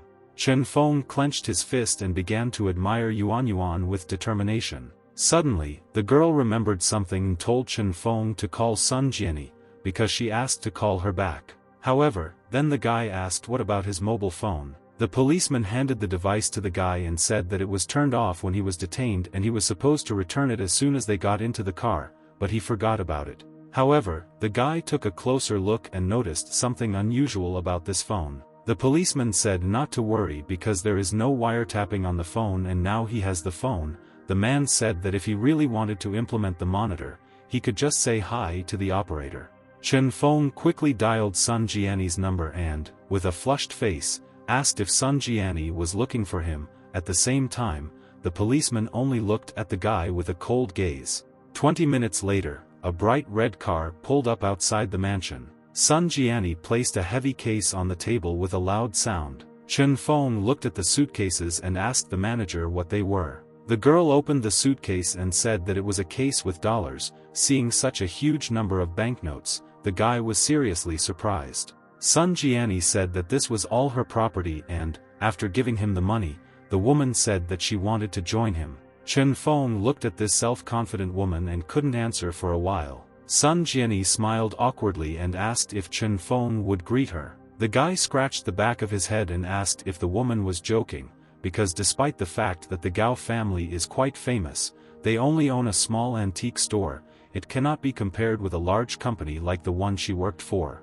Nevertheless, the guy tapped himself on the chest and said that if she had goods that needed appraisal, then he was in business. The woman lowered her head in despair. She deliberately closed her eyes and began to cry. The guy stood in a stupor because he did not understand what he needed to do in this situation. He didn't go up to the woman and ask what was wrong with her. Everyone present was perplexed by this development of events. Sun Jianyi said with a soft expression that she was now homeless. Chen Feng asked how this could even happen. Sun Jianyi said that it was all the fault of Lu Zhongliang who was taking revenge on her. She talked about how he secretly stole an antique before leaving the office, and his bag was found at an auction, and the company decided that she was responsible for the loss. The man deceived the company, so she was kicked out of it.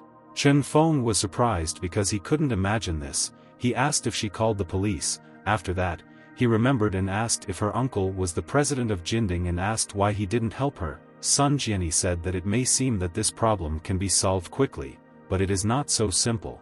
Sun Jianyi said that it is generally accepted that the Sun family is the main one in Jinding company, but in fact, the founders of the company are three families, Jin, Sun and Luo. The woman understood that it was very difficult for them not to kill each other. She recalled the atmosphere at the meeting of the three families. The girl understood that the evidence was strong, and her uncle was helpless. She understood that their goal was by no means simple and that they would certainly begin to act soon. Chen Feng became angry and understood that the last time he was on fire, he tried to hide his crime and he knows that he should be calm, but he could not believe that he would be so vile. Sun Jiani put her hand on her face and said that she was to blame and was unable to do anything while he was preparing his loophole. Suddenly the guy remembered something and asked whether he was involved in the matter with the large bowl that he pulled out of the oven. Chen Feng suddenly remembered the same legendary bowl that brought him so much money and earned him honor in the company. Feng Xiaomin asked what Chen Feng meant. The guy was embarrassed and said that it was quite a long story. Chen Feng understood that it was made by the old man for 2 million yuan, but its current market value is 20 million. Mame said that he was really offended that this was reported to the company in exchange for Sun Jiani's trust and respect. The guy didn't expect that Lu Zhongliang's would be cheaper. Feng Xiaomin squinted her eyes and realized that the instigator was, after all, the old man. Sun Jiani smiled awkwardly and said that she was too careless and fell into their trap. The woman said that she didn't know if it had now fallen into the hands of Jin's family. Chen Feng and the leader looked at each other silently. The woman just cried and said that she worked very hard for him. He looked at the woman's tear-stained face and wondered what he was doing. Chen Feng laughed awkwardly and said that it's okay, they won't talk about this broken bowl. The guy said that if she wanted to cooperate with him, then first she should ask the Gao family to join them. However, suddenly a loud voice sounded, promising the woman to fulfill this. Both Chen Feng and Yuan were instantly taken aback. Feng Xiaomin hugged Sun Jiani and greeted the woman. Sun Jiani was clearly perplexed and asked what kind of treatment this was. The girl laughed and said that she was his fiancée. However, immediately after this, a loud bang was heard, and very soon night fell. Only crows flew past the mansion. The main character's face was completely red from the palm strikes. The guy was sad because he didn't understand what he had done because all three women were angry with him. The guy was especially nervous about what would happen if Yuan avoided him. However, the guy did not expect that the police were watching him right now. Meng Fan asked the deputy what happened and why Chen Feng was locked in the warehouse. The man calmly smoked a cigar and said that this was a rather serious question and it was difficult for him to answer. After that, he turned on the cameras and told her to look at what was happening. Looking at the monitors, Meng Fan wondered if he really thought that he was everyone's object of adoration. The deputy did not expect such a violent reaction from his subordinate and looked at the girl's face. It turned out that the girl's entire face was covered with a red tint from shame and embarrassment. The man leaned back in his chair and laughed. He said he realized that she liked the guy too. Meng Fan became even more angry and shouted to her boss what she was talking about, but he told her to calm down and said that he was just jealous. The man smiled and asked what kind of attitude he had towards his superiors. However, immediately after that, the very path that he gave to the girl flew onto his head. Meng Fan grabbed him by the neck and told him to stop prying into other people's affairs. The woman said that she had never seen him at the police station and asked if he had forgotten who the boss was. The desperate man decided to call her that same boss. Meng Fan told him to consider that they did not know each other and if her father were here, he would say that now he is very lucky because he has become the capital of the country's first special forces. Immediately after this, the girl began asking even more uncomfortable questions to the guy. The man narrowed his eyes and said with a serious expression that it was confidential. Meng Fan and the deputy looked at each other with piercing gazes without saying anything. The deputy looked away first, said that everything was fine and asked if she really wanted to help him. He straightened his hair and said that his real target was Chen Feng. Meng Fan did not expect such a statement from her colleague and looked at him in bewilderment. The man said that, to be more precise, he was in love with him and intended to turn him into his informant. After that, he asked the girl to help her with this. She said he was just an ordinary person and had recently graduated from college. Meng Fan asked what tasks he could help him do. When the girl asked why he just buries the main character in a hole, the guy just laughed. The man said that he was already in the big pit and squinted. The deputy said that despite everything, it takes a miracle to provoke an international killer. Even if you are an unusual person, the deputy considered the main character a dead man, because most likely he wouldn't even be able to get out.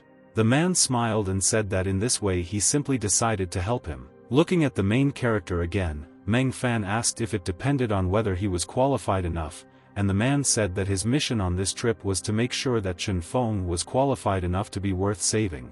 Hearing such cruel words, the girl asked how he could say such things while the man said that their goals were the same, but their tasks were different. At the same time, Feng Xiaomin was undergoing cosmetic procedures. All 3 girls who were in the room and lying with masks understood that there were 3 girls here who were breathing unevenly towards the main character. Feng Xiaomin turned to Sun Jianyi and said that she slapped the main character and that's why she was so tense and she was very worried that she wouldn't join, so she told her to leave. Feng Xiaomin knew that she could not smile.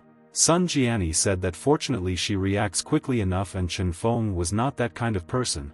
The woman said that she was a little fox and they had the opportunity to compete fairly and it was better not to get under other people's feet, and at the same time she thought only that she could not laugh. Yuan exhaled and said that she really knows how many main characters are good and it is worth their competition. The girl understood that she was simply not in the mood. Both girls looked at Yuan and said to take him and leave, to which the girl did not agree. At the same time, the weather outside was terrible. Loud thunder sounded and lightning appeared in the sky. Suddenly, the monitors that showed the main character became cloudy, and Meng Fan's deputies instantly realized that something had changed. Feng Xiaomin, who opened her eyes wide, couldn't get rid of the same feeling. Chen Feng looked up and wondered how the lamp could swing like that on its own. However, immediately after this the guy heard an unknown creak. For his own safety, the guy immediately activated his divine eye. Taking a closer look, the guy noticed that the entire mansion was covered with thin threads, and who instantly the warehouse in the main character's mansion exploded loudly. Immediately after this, another thunder sounded and lightning appeared. The girls were very scared and asked what that noise was. Immediately after this they stood up. Meng Fan and the deputy were immediately scared. After pressing a few keys, the man realized that the camera in the warehouse was broken. Meng Fan immediately left the room and started shouting his name. The girl came out and noticed a huge ruin. Still wearing the mask, Feng Xiaomin rushed forward to save the main heroes, while the deputy said to calm down and not go there as this could provoke a second collapse, which would be more dangerous for the main character. Meng Fan immediately called number 119. 30 minutes later, a rescue vehicle arrived in the middle of the night. A loud scream sounded as someone found the main character. Rescuers, using flashlights, cleared the wreckage. There they saw the main character whose clothes were all torn. The main character was crushed by several concrete beams, and they wondered if Chen Feng was still alive. All the girls gathered around the guy and began to worry about his condition. However, suddenly the deputy noticed something remarkable. As if zombie Chen Feng was not in a healthy state, he tore his clothes with a loud scream. He had a huge tattoo on his chest. At the same time, the guy was able to free himself from all the debris that was restricting his movements, which was clearly surprising to the rescuers. Chen Feng, unable to control himself, froze and trembled. Immediately after this, the guy seemed to be dead again and fell to the ground. Chen Feng ended up in the hospital the very next day. Yuan asked Sun Jianyi if this was a good hospital while the woman begged the main character to wake up as soon as possible. The deputy exhaled cigarette smoke. Meng Fan said that this was not an accident and there was no product in the warehouse that could cut these and cause such injuries. She wondered what kind of attack this was. Meng Fan looked at the main character. The guy's hair turned gray, and he looked as if he was not alive. Meng Fan believed that Chen Feng lied to her because in fact he is one of those killers. The girl said that all this happened because she saw a mark on his chest. The girl immediately remembered that the same mark was on that killer's chest. She clenched her teeth and literally cried because she couldn't believe that it was such a blatant lie. She wondered if they were her acquaintances. Nevertheless, the deputy only smoked a cigar and said not to worry because perhaps this is not what it seems. Meng Fan said that it is not what it seems and he is really too good at disguise. She said something that is happening in reality is proof of his suspicious personality. She literally screamed because if it wasn't like that, there was absolutely no way she could explain the mark on his chest. After some time, the girl calmed down and asked the deputy if he knew it was a note. The man was about to speak, but he was interrupted. The man received a good kick to the head. The nurse said that their self-esteem is too high and this is a city hospital.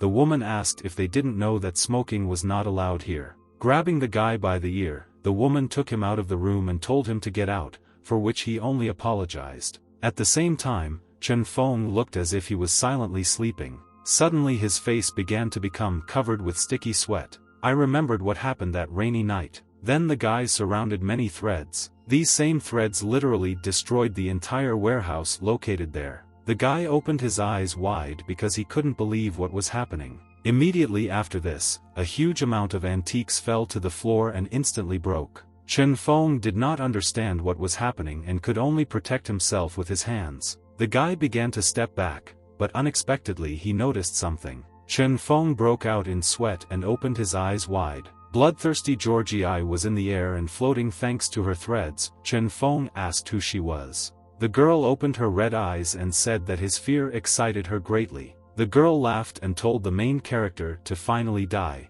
Immediately after this, the guy received another wound and screamed loudly. His body was literally pierced by many threads, cutting him into pieces. However, what no one expected was that the main character's body would be covered in a golden glow. Bloodthirsty Georgie also did not expect this and froze in a stupor. It's as if an ephemeral shield has formed around the main character. Energy enveloped his body and began to dance. Unexpectedly, the guy realized that he was not at all as wounded as he had expected. Behind the guy was the same old man who gave him a bracelet and put his hand on his shoulder. The men smiled and said that they had met again. Bloodthirsty Georgie immediately noticed who it was and looked at the man angrily. A huge amount of energy was concentrated in the old man's hands, and he put his hand on the main character's shoulder. At the same time, the girl called his name, Gao Xianding. The main character seemed to be enveloped by that same energy and the guy was very surprised. This energy formed an ephemeral dragon that headed towards the girl. The guy did not expect that a huge amount of energy would pour out of his body and illuminate the entire warehouse.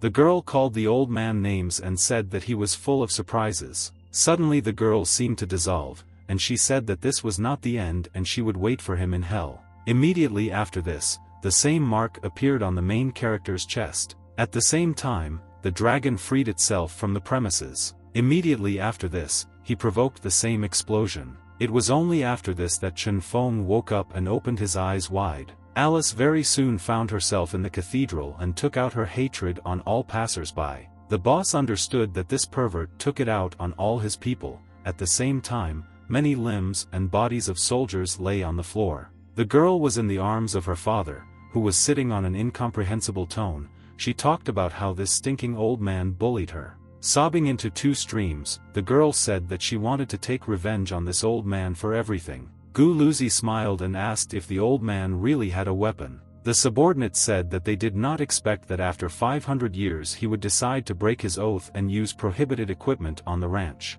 The woman said that this is still a little illogical because they know everything about the main character. He is a complete zero and an ordinary mortal who certainly cannot do anything, and there is no need for an ordinary old man to waste so much energy on him. Gu Luzi smiled and said that everyone was getting more and more interesting and he didn't need to worry about it.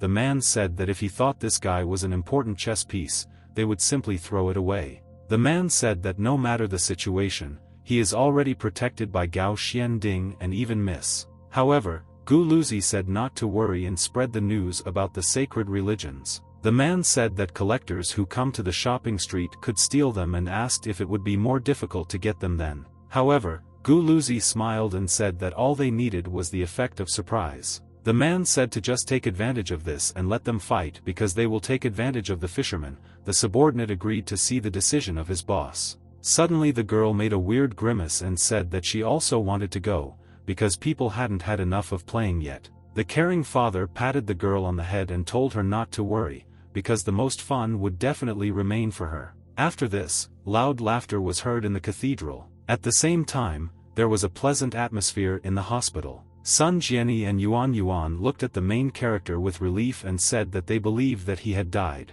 Chen Feng smiled and said that he was fine. Immediately after this, Feng Xiaomin hugged the guy who started screaming in pain. The girl only said that she thought that she would be home. Suddenly the door to the room opened. Meng Fan immediately entered there and walked lightly towards the guy. The girl suddenly grabbed a pistol from her jacket. Pointing the gun at the main character, Meng Fan stopped. Chen Feng clearly did not expect such a development. Meng Fan said with a gloomy expression that if Chen Feng did not tell the truth, then she would shoot him directly in the head. The girl asked him who he was. Meng Fan narrowed her eyes and beads of sweat ran down her face. At the same time, the the expression on the protagonist's face was extremely calm and serene. The girl was literally furious and asked the main character what connections he had with the killers and why they wanted to kill him. The woman said that she was with them and he was also dangerous or not. Chen Feng was perplexed by the girl's conclusion. Chen Feng, but already understood that he confessed, but since no one believes him, and he himself might not believe it, the guy did not know what he should say to friends who care about him so much. The hand that held the gun was shaking. Meng Fan literally cried and couldn't believe such an innocent face. She felt guilty. Immediately after this, the sound of a shot was heard. All the other girls in the ward were instantly scared because they realized that the police had shot an innocent man. However, unexpectedly, Meng Fan began to juggle his pistol as if he was scared and said that she did not shoot. Everyone else began to tremble, still unable to think straight. The deputy came into the room and apologized for accidentally dropping a can of Coke. Chen Feng apologized to the officer and asked her to trust. Chen Feng said that the things he says like a fairy tale are actually true. The girl blushed and silently looked at the main character. The deputy wondered what they were talking about because Kazan had indeed hidden these important clues. Yuan said that Chen Feng is just a victim, he should not be suspected. The girl said that she had known him since middle school and he simply couldn't be a bad guy. Suddenly, the officer's phone received a call. The girl picked up the phone and heard how the leader of the group was found along with the bracelet. She was clearly surprised and asked if it was true that they had found him. Nevertheless, further news about the death of people clearly forced the girl into a stupor. Meng Fan walked out of the room and said to call the forensics team to search for evidence on the spot, and she would be there soon. The girl grabbed the deputy by the tie and said to protect the main character, because if something goes wrong, the girl will kill him. The deputy laughed and said that she was angry today. The guy happily said that he was here to announce that Chen Feng could be discharged and asked if everyone else was happy. Very soon a huge crowd of people gathered on the antique street. Many people whispered that a murder had taken place in a certain place. In the middle of this entire market there was a remarkable treasure, which was that same bracelet. People in special suits and with cameras began to search the place for evidence. As soon as Meng Fan was there, she said to report the situation and asked what happened to the bodies. One of the employees said that the dead were inside. It was reported that there were 2 dead bodies there. They were a couple of antique store owners. The girl looked at their bodies and wondered what was the cause of their death. The employee said that, based on tubular rigor, they died last night and the cause of death is a little strange. The man said that she was interesting because there were no scars on her body. There was a round wound with a diameter of 2 cm on the chest and, given the bleeding, it should have become fatal early on. It was said that in this situation only an autopsy would help find out anything. However, the officer was surprised and asked why she thought this was strange. "Officer, this is strange because it doesn't look like a gunshot wound, and if the wound is so large, then the force of the weapon must be simply enormous." The man said that the bullet should have penetrated the body, but that is not what happened here. Meng Fan asked if it was really not a gunshot wound. The girl noticed that there were no signs of a struggle and asked what kind of weapon could instantly kill 2 people other than a pistol. After that, one of the employees picked up the bracelet and said that this necklace was found in the lobby and the money of this store was lying there. That is, this murder was not for a robbery. Meng Fan put her hand to her lips and thought deeply. There were many questions in the girl's head that still had no answers. Meng Fan said to take it to an expert to verify its authenticity, and the employee agreed. The woman asked a forensic medical examiner to take the protagonist's fingerprints on him before leaving. Very soon, many people crowded together with the car near the antique store of the protagonist. Feng Xiaoming and Yuan immediately noticed this and wondered why so many people were at home. As it turned out, all these men turned out to be customers of this very store. They accused the girl of being responsible for this and told her to compensate for her losses. The main character at the same time could not say a word. The deputy said they had already arrived at the house and asked why the guy didn't come out. The man asked what he could do with those who were oppressed by money and she said that his abilities were not the problem here. One of the auctioneers said that they were regular customers, so he believed that her family could give us such valuable goods. After that, other buyers stood up for the man. Yuan said that there was an accident and the family should be held responsible for it. The girl saw all the buyers that they would receive compensation in the near future and asked them to be patient and give them at least a little time. Nevertheless, everyone was indignant because they said that it was not a matter of time and the family had declined since her father died. They were afraid that a little thing like her couldn't afford that kind of money. Many threatened her that she would not even enter the house until she paid them. At the same time, Sun Jianyi closed his mind with some feeling of suspicion. Yuan was still trying to make them believe that she would pay. Sun Jianyi stood up for the girl and said that they should understand how much they were asking for and asked if their family really couldn't afford it. The woman said that she was the new partner of the family and she was here to pay the full amount.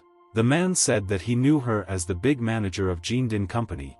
The man said that in fact he cooperated with their family to verify this and they hope for compensation. The woman closed her eyes and said to stop chattering in vain and show her everything because she knows how much it all costs. The girl noticed that there were Tang Sankai, blue and white porcelain, square tripods with reset, and much more. The men said that she is an expert and they will not take advantage of them, so together everything is worth 30 million. I couldn't help but tense up from such a huge number. Yuan could not hold back her tears. She became hysterical and said that these goods might turn out to be defective or they simply could not cost that much. This girl said that all of them with defects have no commercial value. She said that they can only be given free of charge to the museum to study the culture. However, the man clearly disagreed with this distribution and said that they themselves had spoiled the goods, so they said that they were defective. The man said that she had no evidence at all, and while there was none at all, she had no right to shift all the blame onto them.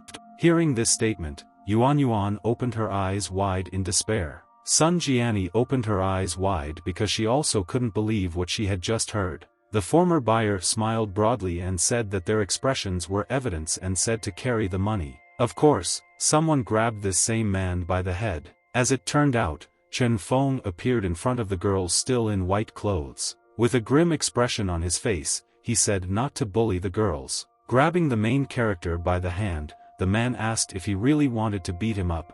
They weren't afraid of him. At the same time, he could not believe that Chen Feng was so strong. However, at the same time, a deputy got out of the car and shouted to the main character whether he had forgotten that he existed. Immediately after this, Chen Feng was punched in the face by the deputy. The man immediately handcuffed the guy. Immediately after this, the man folded the main character on the ground and addressed the visitors. He told them to be honest. The guy asked what was really going on here and you looked at him with surprised faces. The man said not to panic because he was from the police. The client said that they came here only to demand debts and they did not do anything illegal. The man said not to misunderstand him because he does not control such civil disputes, and he is a criminologist who deals only with murders. The crowd didn't understand what he meant.